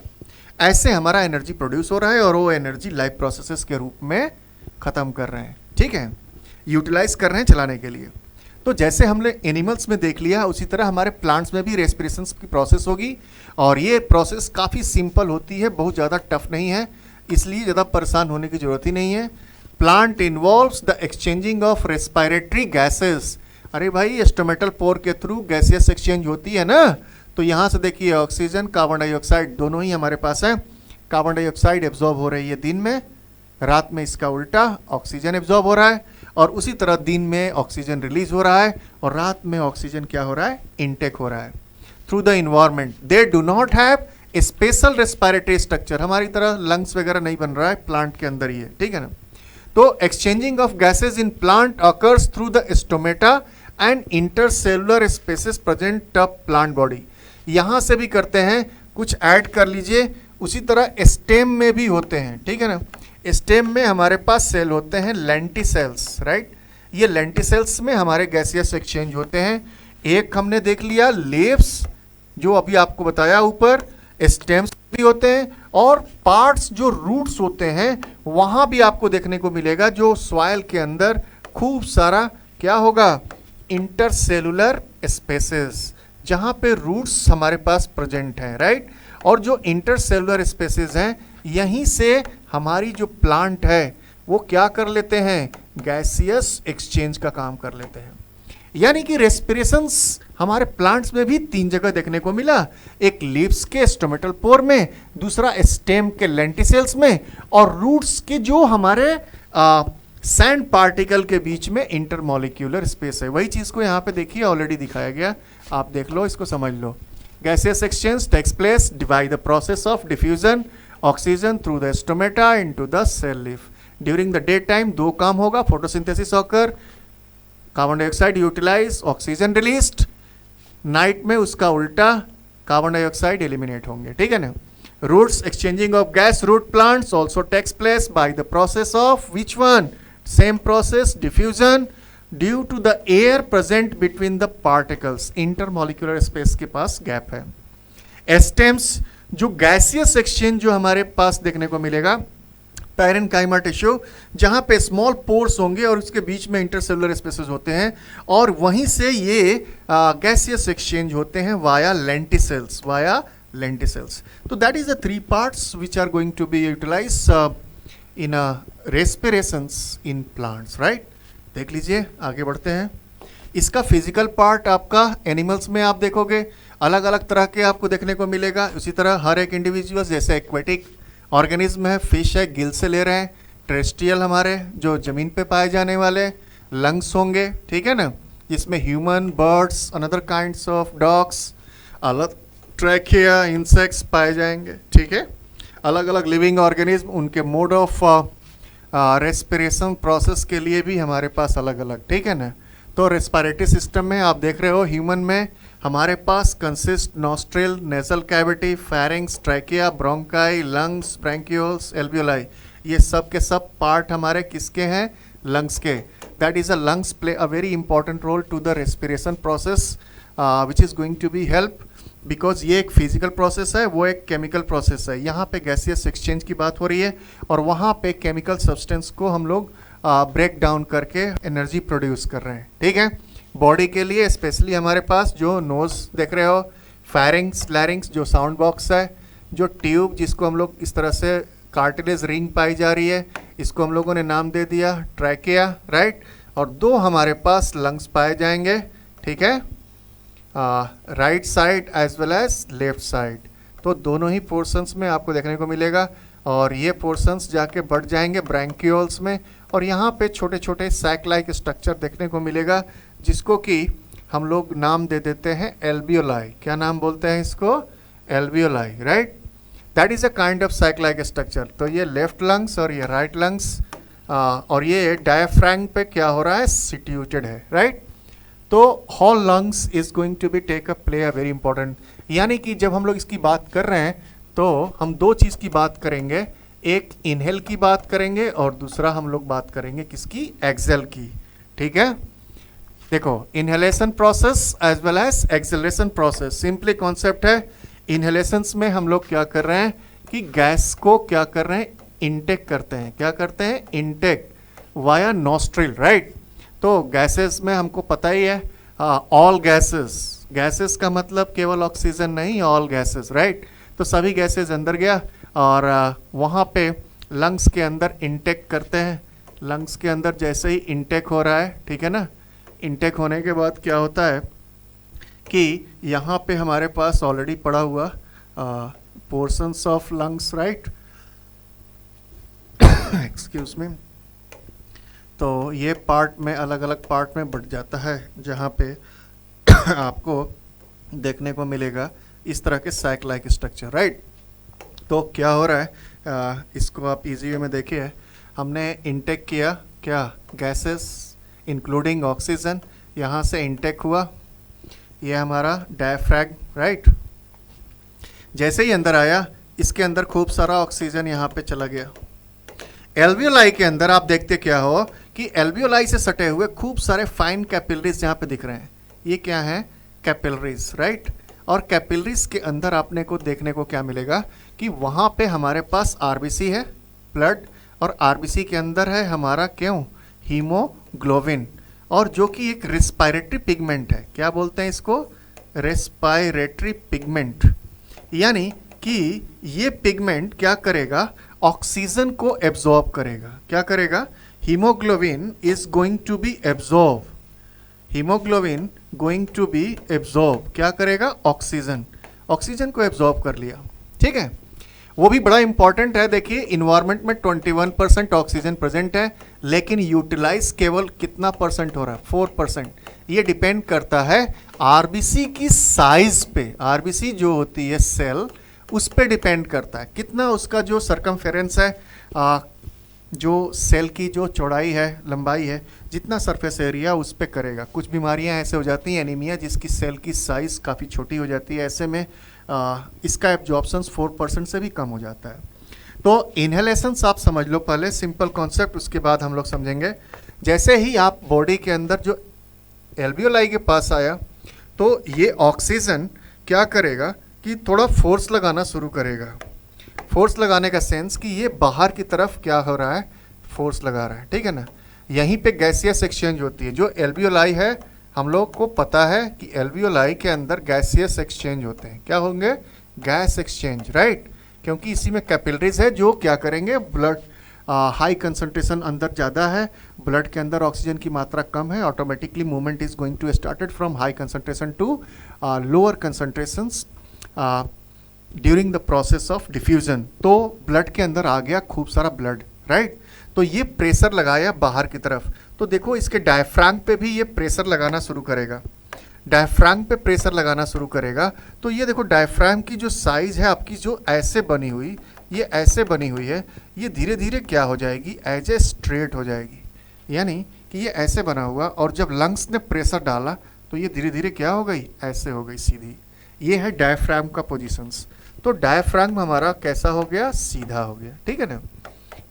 तो ये एक आपके पास डायफ्राम,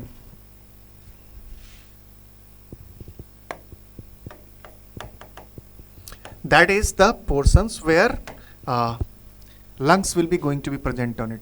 देखिए दो लंग्स के बीच में, हम एक लंग्स के दोनों लेयर के बीच में हमारे पास लिक्विड सब्सटेंसेस भी पाए जाएंगे, जिसको प्लूरा बोलते हैं, वो फ्रिक्शन से बचाता है। तो इनहेलेशंस में क्या हो रहा है, अगर आप इसका रिजल्ट देखें, what will be the result, simply हमारा ऑक्सीजन की मात्रा क्या हो गई, 4% हमने इनटेक कर लिया, ठीक है। और अब ये क्या होगा, ब्लड के थ्रू क्या होंगे, वाया ब्लड ये क्या करेगा, हर एक सेल में ट्रांसपोर्ट हो जाएगा through the transport by heart, right. हर एक सेल के पास चला गया, और हर एक सेल के पास चला गया जहाँ पे माइटोकॉन्ड्रिया है, और वहाँ पे उस ब्लड के अंदर ऑक्सीजन भी है, ब्लड के अंदर हमारा ग्लूकोज भी है। ऑक्सीडेशन प्रोसेस स्टार्ट होगा, जिसमें ब्रेक डाउन होगी ग्लूकोज की मात्रा की, और वो ग्लूकोज, एक ग्लूकोज से हम 38 मॉलिक्यूल्स ऑफ एटीपी बनाएंगे। तो ये प्रोसेस कहलाएगी इनहेलेशन, राइट। तो जरा इसी का दूसरा पार्ट देखिए, डायफ्राम सीधा हो गया। सेम पार्ट अगर एक्सहेलेशंस की बात करें तो सेम ऐसे ही आना है, कुछ नहीं करना है। सेम पोर्शंस जो आपको एक्सहेलेशंस में भी आप देख रहे हो, अगर इस साइड में बना के आपको समझाता हूँ, देखिए ये पोर्शंस है हमारा, और इसमें भी हम लोगों ने ऑलरेडी बात किया है, 2 पोर्शंस बना होगा, ठीक है। ये ब्रोंकियोल्स हो गया, और यहाँ पे हमारे पास खूब सारा सैक लाइक स्ट्रक्चर जो कि एल्वियोलाई हो गई, और ये पोर्शंस हमारा हो गया, सॉरी अभी का पोर्शंस हमारा है कैसा, ये स्ट्रेट है। कैसा है, स्ट्रेट है। क्यों? क्योंकि एक्सेलेशंस की बात हो रही है। तो एक्सेलेशंस का मतलब कि हमें क्या रिमूव करना है, CO2 को रिलीज करना है। याद रखिए यहाँ पे CO2 जो हमारी मात्रा थी इन्वायरमेंट में, अगर आप देखो एज अ फैक्ट, इन्वायरमेंट में हमारा CO2 0.03% है, लेकिन जब रेस्पिरेशन प्रोसेस हो रहा है तो रेस्पिरेशंस के ड्यूरिंग, एरोबिक रेस्पिरेशंस के ड्यूरिंग खूब सारा कार्बन डाइऑक्साइड का फॉर्मेशन हुआ। यानी कि ये 0.03% जो होनी चाहिए, यहाँ से ये बढ़ के कितना हो गया, 0.4%, ड्यू टू द खूब सारा रेस्पिरेशन प्रोसेस हुई, एरोबिक भी और एनएरोबिक भी। तो एनएरोबिक तो बाहर काम करेगा, जो कार्बन डाइऑक्साइड माइक्रोब्स के लिए होंगे, लेकिन ह्यूमन के अंदर जो हमारा एरोबिक रेस्पिरेशंस के अंदर खूब सारा कार्बन डाइऑक्साइड रिलीज हुआ, तो यहाँ की 0.4% हो गया। तो इतना कार्बन डाइऑक्साइड हमारे बॉडी के लिए इंपॉर्टेंट है, हम रख नहीं सकते। तो ऐसे में हमारा प्रोसेस स्टार्ट हो जाता है, एक्सहेलेशन की प्रोसेस। कैसे आ रही होगी, सपोज करो सेम यहीं पे हमारे पास कैपिलरीज है, और ये कैपिलरीज के पास खूब सारा क्या है, हमारे पास कार्बन डाइऑक्साइड वाला ब्लड है। कैसा है ब्लड, जिसमें खूब सारा कार्बन डाइऑक्साइड ब्लड है। इसे हम लोग कह सकते हो क्या, इम्प्योर ब्लड, ठीक है ना। अभी हम लोग ट्रांसपोर्टेशन में देखेंगे, और भी नाम से जानते हैं हम लोग, डीऑक्सीजनेटेड ब्लड, यानी कि the kind of blood which are having a very less amount of oxygen present on it, right.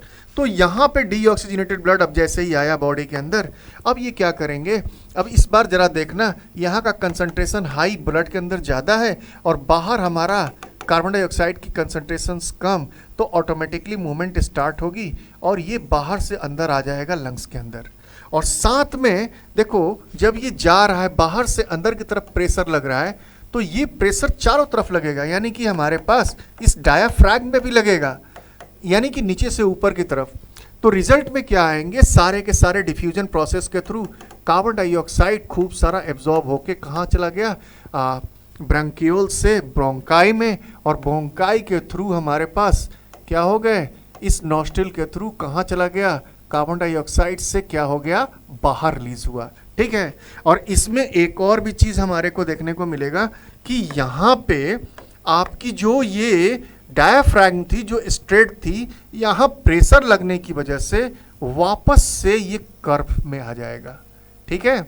यानी कि दो चीज़ें आपको देखने को मिलेगी कि कार्बन डाइऑक्साइड का मात्रा 0.3 से 0.4% होने की वजह से मूवमेंट लग रही है बाहर से अंदर से बाहर की तरफ, और लंग्स थोड़ा स्क्वीज होंगे, डायाफ्राम जो स्ट्रेट थे वो इंक्लाइंड हो जाएगा, और डिफ्यूजन प्रोसेस के थ्रू कार्बन डाइऑक्साइड ब्लड से वापस एल्वियोलाई के थ्रू आ गई ब्रोंकियोल में, और ब्रोंकियोल से ब्रोंकाई थ्रू नॉस्ट्रिल बाहर को रिलीज हो रहा है through the process of exhale, यानी कि रिमूवल ऑफ कार्बन डाइऑक्साइड। एक लाइन का जवाब एज अ एक्सेलेशन और इनहेलेशन में इनसाइड द ऑक्सीजन। आप ले लो, आप स्क्रीनशॉट, याद रहेगा आपके लिए। तो ये कॉन्सेप्ट चल रहा है। ठीक है। देखो, इतना सारा काम कर लिया, क्या किया हमने, देखा न्यूट्रिशंस, ह्यूमन में न्यूट्रिशंस देखा, होलोजोइक मोड ऑफ न्यूट्रिशंस में, डाइजेशंस में ब्रेक डाउन किए, रेस्पिरेशंस में जो सिंपल पार्ट ऑफ न्यूट्रिएंट्स थे उसको यूटिलाइज करके एनर्जी बनाया और लाइफ प्रोसेस करना शुरू किया। इस प्रोसेस को करने के लिए जो हम लोग एसिमिलेशन प्रोसेस में जो हम लोगों ने देखा था कि न्यूट्रिएंट्स जो एब्जॉर्ब हुए उसको हर एक सेल तक पहुंचाने के लिए एक प्रॉपर मैकेनिज्म के थ्रू जा रहा है, यही प्रोसेस कहलाता है ट्रांसपोर्टेशंस। राइट। तो ट्रांसपोर्टेशंस ऑफ ह्यूमन बीइंग के लिए हमारे पास दो चीजें हैं, एक है ब्लड सर्कुलेटरी सिस्टम और दूसरा है लिम्फेटिक सिस्टम। ठीक है। आइए वन बाय वन देखते हैं।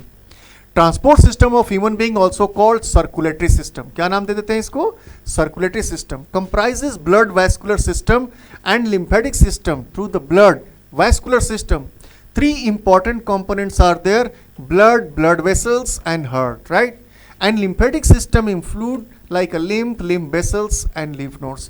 तो आपको दो चीजें सिस्टम देखने को मिलेगी ट्रांसपोर्टेशन सिस्टम में, एक ब्लड सर्कुलेटरी सिस्टम के थ्रू और दूसरा पार्ट होगा लिम्फेटिक सिस्टम, और उसमें दोनों के अलग अलग पार्ट होंगे। अब भाई ब्लड की बात हो रही है तो ब्लड का कंपोजिशंस भी जानना आपके लिए मैंडेटरी हो जाता है। शॉर्ट में देखते हैं, ये फ्लूइड हमारे पास किस तरह का टिश्यू है, पढ़े हैं क्लास 9th में, कनेक्टिव टिश्यू है फ्लूइड पार्ट का, जिसमें दोनों ही पार्ट पढ़ना होता है, ब्लड और लिम्फ। राइट। तो ये है fluid connective tissue which circulate in our body, and blood is red in colour because content of red pigment, जो आप जानते ही हो, haemoglobin, that is a kind of proteins which is present inside the blood. Right. It supplies nutrients and oxygen etc. to all living cells and collect waste products and carbon dioxide of this as a removed of the body. Blood का functions याद रखना, simply एक हमारा पहला point जो हम लोग लिखेंगे कभी भी अगर बात होता है तो ट्रांसपोर्टेशंस। अब transportations of sorry all nutrients, right?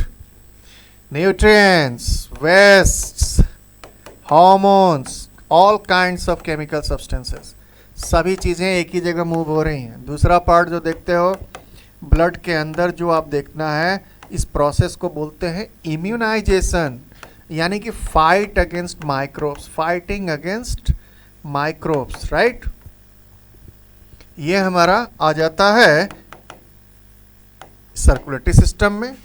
और थर्ड पार्ट हमारा होता है जो इम्पॉर्टेंट है, thermoregulation, that is a kind of particular portions having three functions blood are there.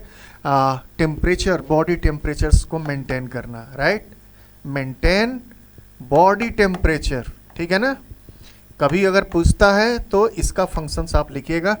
Details मैंने आपको प्रॉपर जब इसको ब्लड सर्कुलेटरी सिस्टम पढ़ाया है वहाँ बताया है। ह्यूमन हमारे पास एनिमल्स जो मैमल्स हैं दो तरह के होते हैं, एक वार्म ब्लडेड और कोल्ड ब्लडेड एनिमल्स, तो ये सारी चीज़ें हैं, ठीक है ना। तो हमेशा जो वार्म ब्लडेड एनिमल्स हैं वो अपना बॉडी टेम्परेचर्स को मेंटेन रखते हैं, ठीक है। उसी ब्लड में कंपोनेंट्स में हमारे पास आरबीसी है, जिसको हम लोग नाम दे देते हो क्या, एरिथ्रोसाइट्स, ठीक है ना।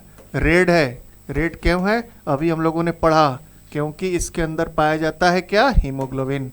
ये क्या कहलाता है, रेस्पिरेटरी पिगमेंट, जो मैंने अभी यूज़ किया वर्ड, राइट।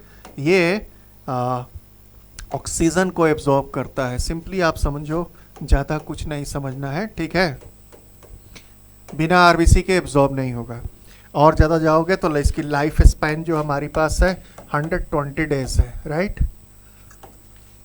बोन मैरो में ये जन्म लेते हैं, क्या होते हैं, बोन मैरो कहाँ होते हैं, हमारे ब्लड जो बैक बोन है उस बोन के अंदर, यहीं पे क्या होते हैं, ओरिजिन है इनकी, और ये डाई करता है कहाँ पे, या तो लीवर और स्प्लिन में, इसीलिए इसे हम लोग बोलते हैं ग्रेव यार्ड ऑफ आरबीसी। क्या बोलते हैं इसको, ग्रेव यार्ड ऑफ आरबीसी, यानी कि ये ऐसे काम कर रहा है। एरिथ्रोसाइट्स बोलते हैं इसको, बहुत इंपॉर्टेंट रोल है, हीमोग्लोबिन है, ऑक्सीजन को एब्जॉर्ब करने के लिए काफ़ी इंपॉर्टेंट रोल। डब्ल्यूबीसी क्या नाम देंगे, डब्ल्यूबीसी है वाइट ब्लड कॉर्पेसल्स, क्या बोलेंगे इसको, वाइट ब्लड कॉर्पेसल्स, राइट। अब देखो इसमें आरबीसी नहीं पाया जा रहा है, आरबीसी नहीं है, मतलब इसमें रेड पिगमेंट नहीं है, रेड पिगमेंट नहीं, यानी कि नो हीमोग्लोबिन, क्या ये, नो हीमोग्लोबिन, राइट। तो ऑक्सीजन का कोई मतलब नहीं है, इसका सिर्फ एक ही काम है, इम्यूनाइजेशंस के लिए, यानी कि बॉडी में आपकी इम्यूनिटी को डेवलप करता है, fight against unwanted substances, fight against microbes, right. Lymphocytes, और नाम देते हैं इसको क्या, लिम्फोसाइट्स, जिस तरह उसको हम लोग आरबीसी को क्या बोल रहे थे, एरिथ्रोसाइट्स, इसको बोलते हैं क्या, लिम्फोसाइट्स। सॉरी, अलग अलग तरह के लिम्फोसाइट्स होते हैं जो आपके बॉडी के लिए बहुत इंपॉर्टेंट है इम्यूनिटी देने के लिए। इम्यूनिटी क्या है, किसी भी सब्सटेंस से आपको फाइट करने का काम करता है। प्लेटलेट्स सिंपल सा समझिए, ये भी फाइटिंग के लिए भी काम करता है, साथ में इसका नाम है थ्रोम्बोसाइट्स, क्या बोलते हैं इसको, थ्रोम्बोसाइट्स, यानी कि ये किसके लिए हेल्प कर रहा है, ब्लड क्लॉटिंग में हेल्प कर रहा है। जब आपके पास इंजरीज कुछ हो जाएंगी तो ब्लड हमारा बॉडी से निकल जाएगा, ऐसे केसेस में पूरी की पूरी आपकी पूरी लाइफ प्रोसेस डिस्टर्ब हो जाती है। तो this particular play a very important role, blood को अगर एक थ्रोम्बोसिस प्रोसेस के थ्रू एक नेटवर्क बनाती है, और जहाँ पे भी इंजरीज होती है वहाँ एक जाल बना के रोक देते हैं ताकि ब्लड आपकी बाहर रिलीज ना हो, ठीक है ना। ये क्या बनाते हैं, लिक्विड सब्सटेंसेस के रूप में, प्लाज्मा के रूप में आपके ब्लड को हमेशा बना के रखते हैं ताकि ये इजी वे में क्या हो सके, फ्लो हो सके। देखिए इसका पीएच वैल्यू 7.4 to 5, 7.4 पीएच और 5 के आसपास हमेशा मेंटेन रहेगा। ये इसी के कॉम्बिनेशन से होते हैं वाटर, ठीक है ना। और अगर आप देखोगे तो ब्लड का कंपोजिशंस में out of all the part of blood 70% inside the blood having a lots of water due to the liquid substances in the form of plasma के रूप में दिखता है, ठीक है ना, इसलिए ये काम कर रहा होता है। तो सारी की सारी प्रोसेस हो गई। अब हम लोग इसके फंक्शंस ऑफ ब्लड देखो, ऑलरेडी हमारे पास दिया हुआ है, इसको देखिए रिकॉल कर लीजिए, मैंने ऑलरेडी मेंशन भी कर दिया था आपको पढ़ाते समय कि ये okay this one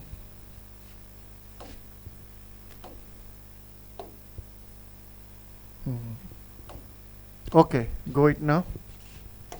Here having all the functions. First one, transportations, all kinds of oxygen, carbon dioxide, waste products, urea, uric acid, ammonia, waste material, hormones.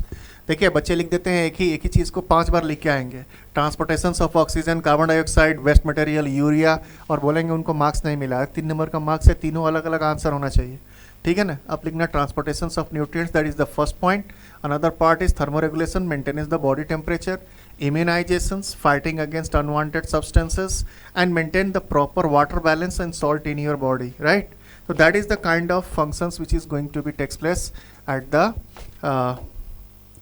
blood are there. Heart, human heart are there. दो part में आपको देखो बांटे हुए दिखेगा, एक left atrium है, एक आपके पास राइट एट्रियम, एवोर्टा, ये हमारा सबसे बड़ा पोर्शंस जो यहाँ से पूरी की पूरी बॉडी में जाएगी। ब्लड ट्रांसपोर्ट होंगी कहाँ पे, बॉडी में, वो भी किस तरह का ब्लड है, ये प्योर ब्लड को लेके जाएगा, ठीक है ना। और हमारे पास ये हमारा नीचे का portions, left ventricle, right ventricle, आप लोग जान ही रहे हो, यहाँ से राइट एट्रियम, इनसाइड हो गए इम्प्योर ब्लड और बाहर निकल के जाएगा। इसके लिए आप लोग प्रॉपर वे में देख लीजिए कैसे रिदमिक कॉन्ट्रैक्शंस होते हैं, मूवमेंट होती है। और हमारे पास पल्मोनरी आर्टरीज के थ्रू लंग्स में जाएंगे, पीए पल्मोनरी आर्टरीज के थ्रू लंग्स में, राइट। और यहाँ पे जो आ रहा है हमारा जो लेफ्ट एट्रियम में, ये होगा पल्मोनरी वेन के थ्रू, जबकि ये उल्टा है। वेन हमारा इंपॉर्टेंट रोल प्ले करता है इम्प्योर ब्लड को ले जाने के लिए, लेकिन यहाँ पे ये कैरी करेगा ऑक्सीजनेटेड ब्लड, ठीक है। एक बार हार्ट के स्ट्रक्चर को आप देख लीजिए, ट्रांसपोर्टेशन हम लोग देखेंगे कैसे क्या हो रहा है, इसी के थ्रू आपको यहाँ पे मैं समझा देता हूँ, ठीक है। वेरी शॉर्ट में आपको जानना है।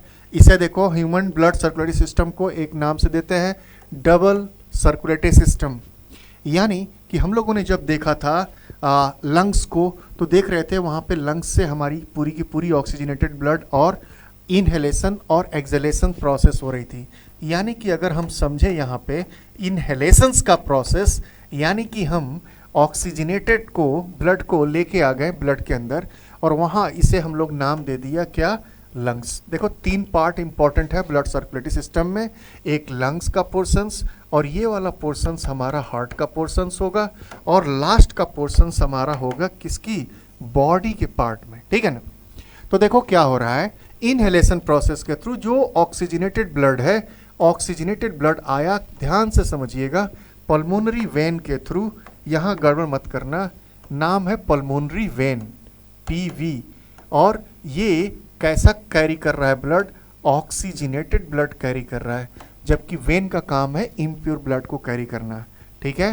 तो लंग्स से आ गया कहाँ, हमारे पास फर्स्ट लेफ्ट एट्रियम में, ठीक है ना, और लेफ्ट एट्रियम में सिस्टोल प्रोसेस के थ्रू आ गया कहाँ, हमारे दूसरे पोर्शंस में, ventricle, left atrium left ventricle में, ठीक है ना, और वेंट्रिकल कॉन्ट्रैक्ट होकर के एवोर्टा के थ्रू ये पूरे के पूरी चला गया कहाँ, ब्लड के हर एक मसल्स में। यानी कि देखो 3 पार्ट, लंग्स, हार्ट और मसल्स। मसल्स के अंदर हर एक पार्ट में सेल्स है, सेल्स के अंदर वहाँ रेस्पिरेशन होगा, माइटोकॉन्ड्रिया है, माइक्रोब्स है, माइटोकॉन्ड्रिया होने की वजह से एरोबिक रेस्पिरेशन होगा, और खूब सारा बन गया यहाँ पे क्या, कार्बन डाइऑक्साइड। यानी कि जिस ब्लड के अंदर अभी हमारे पास ऑक्सीजनेटेड ब्लड था, ऑक्सीजन की मात्रा थी, यहाँ पे आ गया कार्बन डाइऑक्साइड में खूब सारा कार्बन डाइऑक्साइड।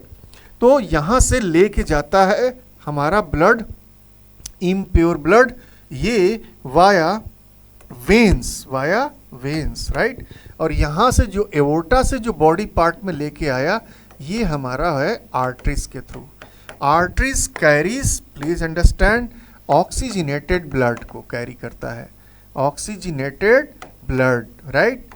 कहाँ से कहाँ करता है, हमारा इस पूरे के पूरे ब्लड लेफ्ट वेंट्रिकल से चला गया एवोर्टा, यानी कि ये एवोर्टा के द्वारा बॉडी तक लेके जा रहा है, ठीक है ना, via arteries, right.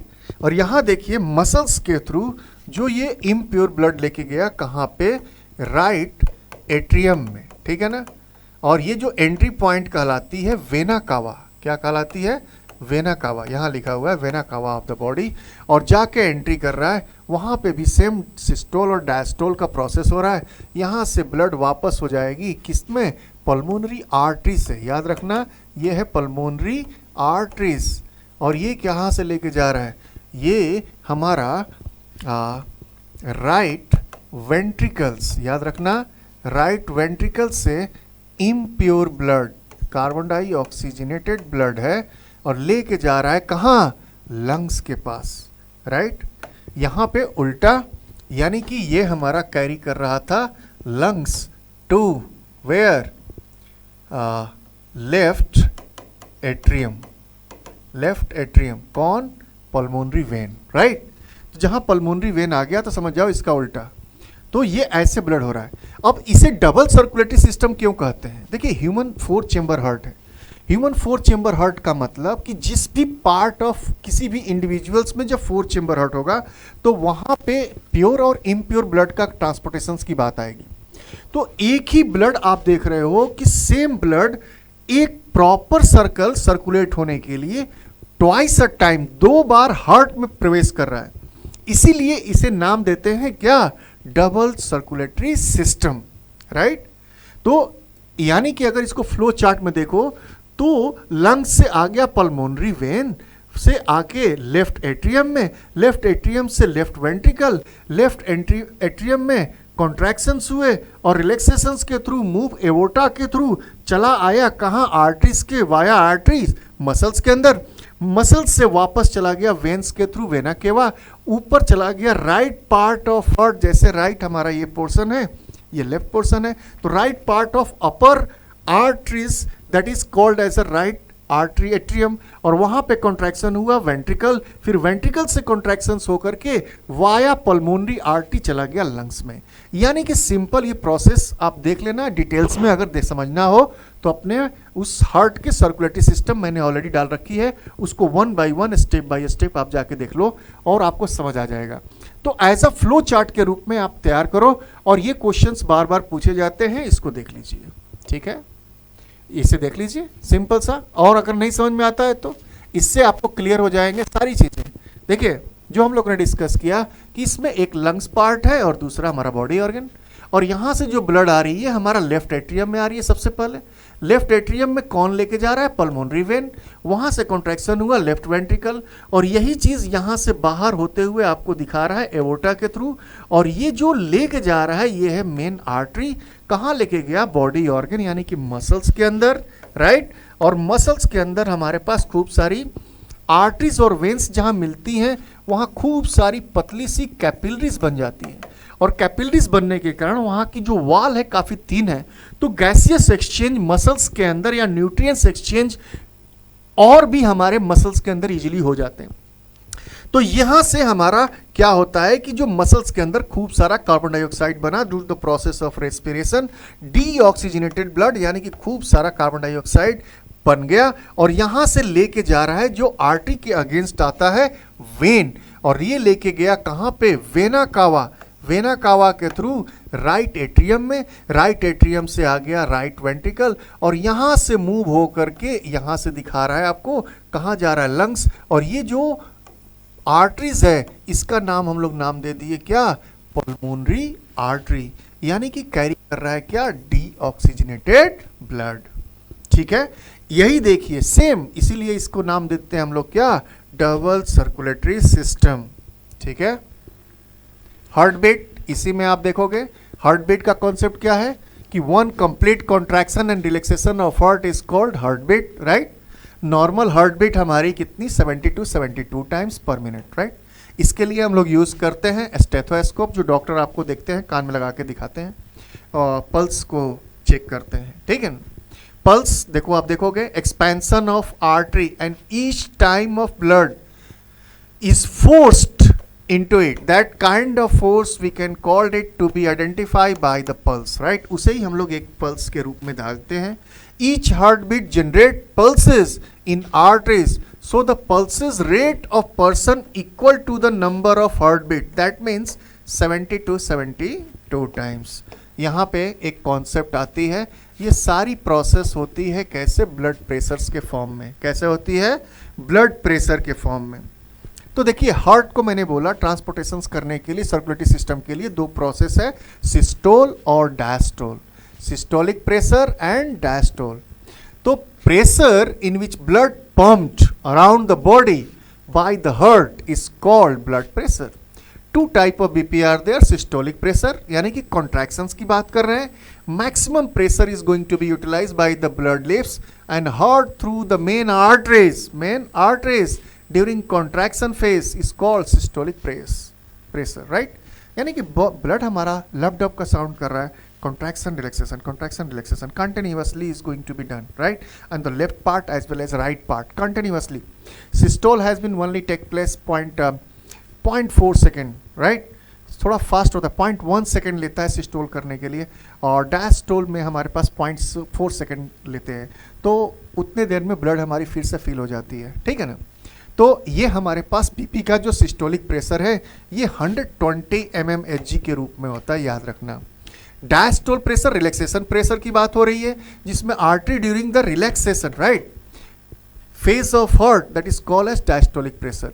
Systolic pressure 120 mmHg और डायस्टोलिक प्रेशर हमारा 80, यानी कि हम लोग ऐसे लिखते हैं 120/80, राइट।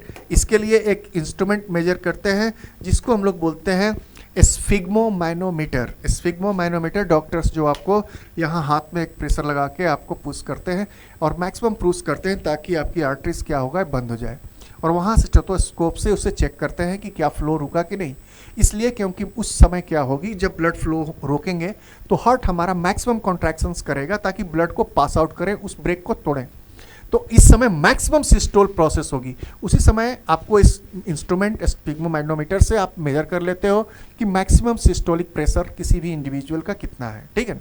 फिर तुरंत ही आप उसे क्या करें हो, रिलीज करते हो ताकि इसी वे में पास हो जाए, और वो रिलैक्सेशंस के बाद जो हमारी रिलीज हो रही है वो हम लोग बोलते हैं क्या, डायस्टोलिक प्रेशर। ये नॉर्मल व्यक्ति की कितनी होनी चाहिए, 120/80, ठीक है।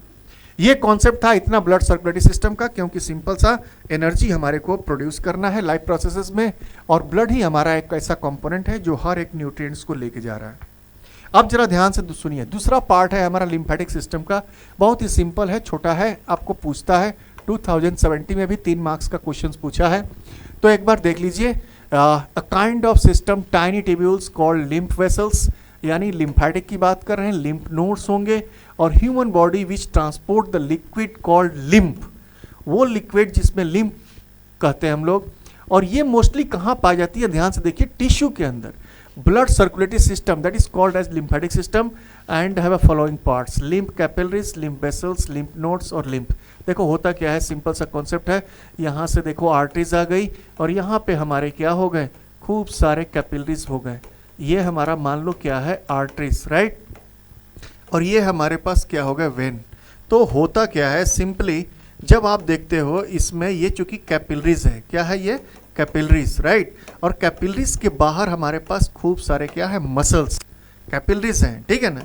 तो होता क्या है यहाँ पे, चूंकि कैपिलरीज के अंदर जो न्यूट्रिएंट्स हैं वो क्या होते हैं, पास आउट हो जाते हैं, यहाँ भी और मसल्स के अंदर भी। ये कोई भी न्यूट्रिएंट्स हो सकते हैं, प्रोटीन हो सकते हैं, कार्बोहाइड्रेट हो सकते हैं, फैट मॉलिक्यूल्स हो सकते हैं, ठीक है। तो यहाँ आके एक्यूमुलेट हो गए, और ये एक्यूमुलेट मसल्स में हो गए जिनकी साइज धीरे धीरे एक्यूमुलेशंस की होने से बड़ी हो गई। तो अब इसको हम लोग वापस इस वेन में भेज नहीं सकते, ना आर्टरीज में भेज सकते हैं। तो इसके लिए आपकी बॉडी में अलग अलग लिम्फ नोड्स बने हुए हैं, और वो यही न्यूट्रिएंट्स को इकट्ठा करने के लिए, ठीक है ना, छोटे छोटे न्यूट्रिएंट्स को एक ट्यूब लाइक स्ट्रक्चर बना दिया। इसे ही नाम दे देते हैं हम लोग क्या, लिम्फ कैपिलरीज, जो कि न्यूट्रिएंट्स को लेके जाएगा। और जो ये वेसल्स जो लेके जा रहा है, जो इस न्यूट्रिएंट्स को लेके जा रहा है, इसे ही नाम दे देते हैं हम लोग लिम्फ वेसल्स, राइट। ध्यान से समझिए, और यहीं पे आपको देखने को मिलेगा नोड्स। ये क्या करेंगे, ये इस तरह के नोड्स बने हुए हैं, ठीक है ना। नोड्स मतलब एक ट्यूब लाइक स्ट्रक्चर जहां पे एक छोटा सा बड़ा सा नोड बनेगा जो कि कनेक्शंस बनाएगा। यही नोड पे टी लिम्फोसाइट्स, यानी कि मेन काम होता है इम्यूनाइजेशन का, यानी कि अनवांटेड सब्सटेंसेस को क्या करेंगे, किल करेंगे।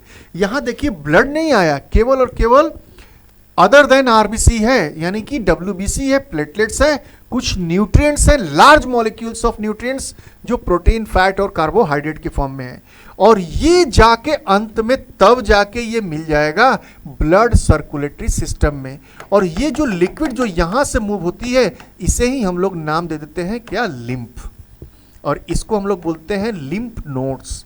यानी कि समझ गए होगे कि एक अलग तरह की ट्यूब है हमारे बॉडी के अंदर जो लिम्फेटिक सिस्टम तैयार करती है, जो बॉडी के हर एक पार्ट, जो पैर से लेकर के थाई के पास और यहाँ गर्दन के पास नोड बने हुए हैं और इनकी ट्यूब जाके ब्लड सर्कुलेटरी सिस्टम में जाके मिलेगी। इनकी ट्यूब थोड़ी आर्टरीज और वेन्स से मोटी है और एक खास डिफरेंस है इसमें कि वन वे मूवमेंट होगी muscle to blood circulatory system. यहाँ डबल सर्कुलेटरी सिस्टम का कोई कॉन्सेप्ट नहीं है, केवल एक ही तरफ मूव कर रहा है। इस मसल्स में प्रेजेंस जो इकट्ठा हुए nutrients in the form of carbohydrate, fat, waste, जिसे कि हम लोगों ने नाम दे दिया लिम्फ, इसको वापस इसी ब्लड सर्कुलेटरी सिस्टम में भेजने की प्रक्रिया को हम लोग बोलते हैं लिम्फेटिक ट्रांसपोर्ट सिस्टम। सिंपल सा इतना ही है। क्यों? क्योंकि इस न्यूट्रिएंट्स को मसल्स में नहीं छोड़ सकते, उसको यूटिलाइज करना है। कैसे यूटिलाइज करेंगे? वाया रेस्पिरेशंस। अरे भाई न्यूट्रिएंट्स है ना, उस न्यूट्रिएंट्स को ब्रेक डाउन करेंगे, कॉम्प्लेक्स मॉलिक्यूल को सिंपल फॉर्म में तोड़ेंगे ग्लूकोज में और ग्लूकोज से रेस्पिरेशंस करके खूब सारा एनर्जी प्रोड्यूस करेंगे, चाहे वो एरोबिक हो चाहे वो एनएरोबिक हो, और बॉडी के लाइफ प्रोसेस के लिए तैयार करेंगे। ठीक है, ये कहलाती है लिम्फेटिक सिस्टम। ये आप बॉडी को देखिए, जहाँ पे आपको हर तरह की चारों पॉइंट जो आपको देखने को मिलेगा बॉडी के अंदर। देखिए इस वाले पोर्शंस पे आपको खूब सारे लिम्फेटिक नोड्स देखने को मिलेंगे। देखिए लिखा है लिम्फ नोड्स, ये लिम्फ वेसल्स जो बॉडी से लेके आ गए छोटे छोटे, ये हमारे इस वाले पोर्शंस, थाई वाले पोर्शंस में भी होते हैं और यहाँ होते हैं। तो ये पोर्शंस आके कनेक्ट होते हैं मसल्स के, इधर से इधर आ रहा है, यहाँ से इधर आ रहा है, और ये अंत में जा रहा है कहाँ? हमारे ब्लड सर्कुलेटरी सिस्टम, आर्टरीज या वेन्स में जाके कनेक्ट हो जाएंगे, ताकि इस न्यूट्रिएंट्स को भी हम यूटिलाइज कर सकें। और as a functions of lymphatic system आपको पूछता है, याद कर लीजिए। ये भी काम कर रहा है ट्रांसपोर्टेशंस का। किस चीज़ का? ध्यान से समझिए। लार्ज न्यूट्रिएंट्स है, प्रोटीन है, फैट मॉलिक्यूल्स, कार्बोहाइड्रेट, ठीक है ना। और ये कहाँ लेके भेजेगा? To the blood stream, arteries and veins inside the blood circulatory system. Lymph protects body to killing the germs. T lymphocytes मैंने आपको बताया था नोट्स में, लिम्फेटिक नोट्स में क्या पाए जा रहे हैं? टी लिम्फोसाइट्स क्या करते हैं? इम्यूनिटी देते हैं। कैसे देते हैं? लिम्फोसाइट्स का काम ही है एंटीबॉडीज बनाना, फाइटिंग अगेंस्ट अनवांटेड सब्सटेंसेस। तो ये लिम्फ नोड्स में होते हैं और एंटीबॉडीज बनाते हैं। एंटीबॉडीज क्या करेंगे? न्यूट्रिएंट्स वहाँ जो मसल्स में पड़े हुए हैं, जो बैक्टीरिया वगैरह है, उसको क्या करेंगे? किल करेंगे। तीसरा पार्ट है removing of waste material like fragment of dead cells पड़े हुए हैं, तो इसको भी हम लोग ब्लड सेल्स के थ्रू क्या करेंगे? बाहर रिलीज करेंगे, जहाँ पे फिल्ट्रेशंस के थ्रू आगे जाके हम लोग अपना नेक्स्ट प्रोसेस देखेंगे, क्या? एक्सक्रीशंस। और उस एक्सक्रीशंस पोर्शन में हम लोग वेस्ट मटेरियल को एब्जॉर्ब करके एक्सक्रीशंस में पहुंच गए, देखो, और वेस्ट मटेरियल को बाहर रिलीज करेंगे। ठीक है ना। तो ह्यूमन में एक्सक्रीशंस का मतलब ही ये रिमूवल ऑफ वेस्ट की बात कर रहे हैं, the process of removal of waste, right. Process of removal of waste की बात करे जा रहे हैं हम लोग। सिंपली समझ जाइए, रिमूवल ऑफ वेस्ट, हर तरह का वेस्ट हो, चाहे वो सॉलिड हो, चाहे वो गैसियस हो, चाहे वो लिक्विड हो। हाँ, गैसियस में हमारे पास ऑक्सीजन भी हो सकता है, कार्बन डाइऑक्साइड भी हो सकता है। तो ह्यूमन में हमारा कार्बन डाइऑक्साइड है, ठीक है ना। कुछ वेस्ट मटेरियल हमारे लिक्विड के फॉर्म में जो बनेंगे वो नाइट्रोजनस वेस्ट भी आपको देखने को मिलेगा, ठीक है। अमोनिया है, यूरिया है, यूरिक एसिड है, साथ में सॉलिड वेस्ट भी होंगे, मिनरल्स और सॉल्ट्स भी एक्स्ट्रा अमाउंट होंगे, वो भी हमारे पास एक्स्ट्रा अमाउंट में होंगे, उनको भी रिमूव करना है। तो excretion means the process of removal of waste from the body of an organism, that is called as excretions. Definitions आंख बंद करके आप लोग लिख सकते हैं। और ये टेक्स प्लेस कहाँ पे होंगे? एनिमल्स में भी होते हैं और प्लांट में भी होते हैं। तो दोनों का ही हम लोग देख लें। पहले प्लांट के बारे में यहाँ डिस्कस किया हुआ है, तो आइए देखा जाए। प्लांट में हमारे पास एक्सक्रीशन, जो आपका रेस्पिरेशन अगर याद होगा वैसे ही है। देखिए, produces by plants like carbon dioxide and water vapour and oxygen, दोनों ही तीनों हो सकते हैं रेस्पिरेशंस के थ्रू और एज वेल एज फोटोसिंथेसिस। दिन में अलग, रात में अलग, आप जानते हैं। Plant also store some kind of these waste products in their body parts, leaves, barks, उसका छिलका बार बार टूट के गिरना, हार्ड होकर के, फ्रूट का गिरना, ड्रॉप आउट होना, ये सारी की सारी वेस्ट मटेरियल है। The plant get rid of the waste shedding of leaves, साल में एक बार ऑटम सीजन में, आप इसी सीजन में आप देखोगे प्लांट की सारी लीव्स टूट के गिर जाते हैं। ये क्या है, एक्यूमुलेशंस ऑफ खूब सारे वेस्ट लीफ में आ गए तो वो येलो कलर में कन्वर्ट हो जाता है, ड्रॉप आउट हो जाते हैं, ठीक है ना। पीलिंग ऑफ बाक्स, बाक्स का टूट के गिरना, falling of fruits, these are the kind of particular waste. कुछ सीक्रेट्स जो है ना वेस्ट होते हैं इन द फॉर्म ऑफ, देखो गम में रिलीज होते हैं, चिपचिपे पदार्थ रेजिन्स के रूप में, लैटेक्स के फॉर्म में। आपके पास प्लांट के बाहर वाले वॉल पे आप देखोगे कुछ अलग अलग तरह के जेल लाइक स्ट्रक्चर बने हुए हैं, यही सब लैटेक्स वगैरह से आपको च्युइंगम वगैरह बनाई जाती है, रबड़ बनाई जाती है। तो this kind of also plant is also having a waste materials. उसी को आगे स्टेप में आते हैं, ह्यूमन की बात करते हैं, जहाँ पे आपको रिमूवल ऑफ वेस्ट की बात हो रही है। और किसकी बात हो रही है, ह्यूमन के अंदर जो मेजर हमारे पास वेस्ट प्रोडक्ट है, आप देख लो यहाँ पे गैसियस जो हम लोगों ने बात किया CO2 के फॉर्म में है, नाइट्रोजनस वेस्ट हमारा यूरिया होगा, यूरिक एसिड, अमोनिया, और एक्सेस वाटर और खूब सारा मिनरल्स होंगे, ठीक है ना। हम लोग एमिनोटेलिक है नहीं, क्योंकि एमिनो के लिए खूब सारा वाटर चाहिए निकलने के लिए। अमीनो एसिड के लिए वाटर मतलब जाहिर सी बात है ये एक्वेटिक एनिमल्स में होंगे, ठीक है। और यूरिक एसिड जो होगा ये हमारे बर्ड्स वगैरह में देखेंगे, ठीक है, जहाँ पे सबसे कम पानी पाई जाएगी, लेस वाटर, राइट। और हम लोग हर एक पार्ट को, इस यूरिक एसिड को भी हम लोग कन्वर्ट करेंगे यूरिया में, और अमोनिया को भी हम लोग क्या करेंगे, यूरिया में। इसीलिए ह्यूमन कैसा है, यूरियोटेलिक है। क्या है ये, यूरियोटेलिक, यानी कि removal of waste material, specially removal of which kind of waste, nitrogenous waste, right, in the form of what, in the form of urea. इसलिए हम लोग इसको नाम दे देंगे, यूरिया में कन्वर्ट करते हैं हम लोग, ठीक है। बाकी ये तीनों प्रोडक्ट है ही है जो आप लोगों को ऑलरेडी पता है, ठीक। अब इसको काम करने के लिए ह्यूमन में क्या बना हुआ है, देखिए इसका मेन पार्ट है जो यूनिट है हमारा एक्सक्रीटरी ऑर्गन्स, जो कि है नेफ्रॉन। क्या है, किडनी में पाए जाने वाले नेफ्रॉन है। अलग अलग एनिमल्स में, नेफ्रिडिया, अर्थवर्म में कभी कभी ऑब्जेक्टिव टाइप क्वेश्चंस पूछ देता है। इंसेक्ट में मैल्पिगियन ट्यूब्यूल्स, फ्लैटवर्म, फ्लेम सेल्स। याद कर लीजिए, कुछ एक चीज़ें आपको देखने को मिलेंगी। हमारे ह्यूमन एक्सक्रीटरी सिस्टम में बहुत ही सिंपल स्ट्रक्चर आप देखोगे। क्या हो रहा है कि मेन ऑर्गन हमारा किडनी, क्या है ये, किडनी का पार्ट है। पूछता है तो किडनी बनाइए, एक left part kidney, right part kidney, ठीक है। और इसमें आपको देखने को मिलेगा एक पार्ट यूरेटर, जो यहाँ से यहाँ, यहाँ से यहाँ, और यहाँ पे एक अलग ऑर्गन जो हमारा यूरिनरी ब्लैडर है, यूरिनरी ब्लैडर के फॉर्म में, राइट। और साथ में जो ओपनिंग पोर्शंस है यूरेथ्रा, ठीक है। दो ट्यूब आपके पास आई हुई है, एक इधर से एक इधर, ठीक है ना। तो जो आप देख रहे हो, एक होगा रीनल आर्टरीज। आर्टरीज हम लोगों को पता है क्या करती है, प्योर ब्लड। लेकिन जब रीनल आर्टरी होगी, कहीं पे भी आर लग जाए या पी हो जाए, पल्मोनरी आर्टरी, तो ये कैसा ब्लड को क्वेरी कर रहा है, इम्प्योर ब्लड को, ठीक है ना। तो renal arteries carries what, deoxygenated blood को, जो कि किडनी के पास लेके जाएंगे।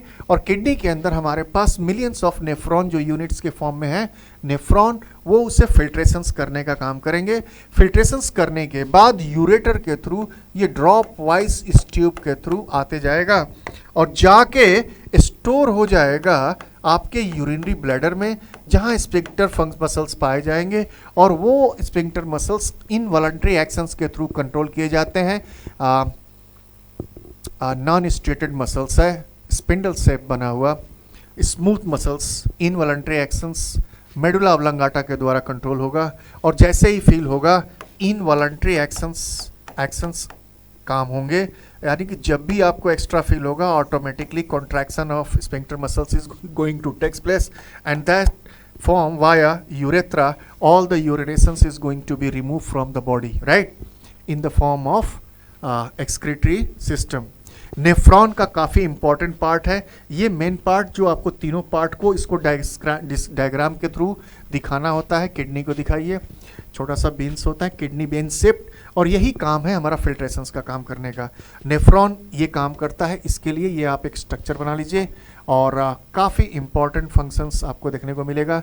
एक नेफ्रॉन, ये देखो ये ऐसे आया हुआ, आप अगर किडनी को अगर आप एक सिंगल को कट करोगे तो ये 2 पार्ट में बढ़ जाते हैं, और किडनी को अगर आप डिफाइन करोगे तो ये है अपर पोर्शन ऑफ किडनी, और यहाँ पे खूब सारे पिरामिड्स पाए जाते हैं, और ये पिरामिड्स के पास से ही यहीं पे ये छोटे छोटे न्यूरॉन्स आपने को देखने को मिलेगा, ठीक है ना। तो यहाँ पे मिलियंस ऑफ न्यूरॉन आपको पाए जा रहे हैं, और यही न्यूरॉन क्या करते हैं, फिल्ट्रेशंस यूनिट का काम करते हैं। ये मेडुला पोर्शंस और ये है कॉर्टेक्स और ये हो गया मेडुला पोर्शंस, और हर एक पार्ट किडनी में मिलियंस ऑफ नेफ्रॉन प्रेजेंट है। वो नेफ्रॉन ही हमारा इंपॉर्टेंट रोल प्ले करता है, जो किडनी के जो ये वाले पोर्शंस में हम लोगों ने देखे, एक एक पोर्शंस में यहाँ पे आपको देखने को मिलेगा, हर एक पोर्शंस में मिलियंस ऑफ नेफ्रॉन यहाँ पे पड़ा हुआ, और यही नेफ्रॉन क्या करेगा, फिल्ट्रेशंस के फॉर्म में, कैपिलरीज के फॉर्म में यूरिनेशंस की फॉर्मेशंस करेंगे, और ये मूव आउट होते हुए यूरिनरी फ्लो के थ्रू आएगा, ठीक है। इसमें देखो नेफ्रॉन में आप इसके स्ट्रक्चर को बनाने को कभी कभी पूछ देता है, तो सिंपली आप समझ जाना, ये जो पोर्शंस है अफरेंट आर्टेरियल, ये देखो ये यहाँ से ऐसे बन रहा है, बहुत ज़्यादा कॉम्प्लिकेटेड नहीं है, देखने में लग रहा है आपको, ठीक है ना, ये ऐसे बना हुआ, that is a kind of process, है ना, ये ऐसे बना हुआ है। परेशान नहीं होना, मेरी जाके वीडियो देख लो, आपको हल्की सी डायग्राम बनाना भी सिखाया हूँ मैं उसमें सॉरी।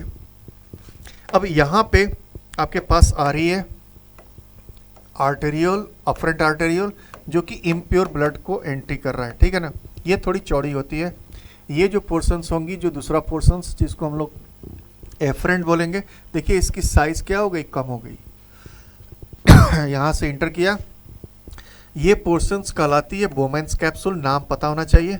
और ये जो पोर्शंस है इसको बोलते हैं ग्लोमेरुलस, जो कि कैपिलरीज की तरह काम करता है।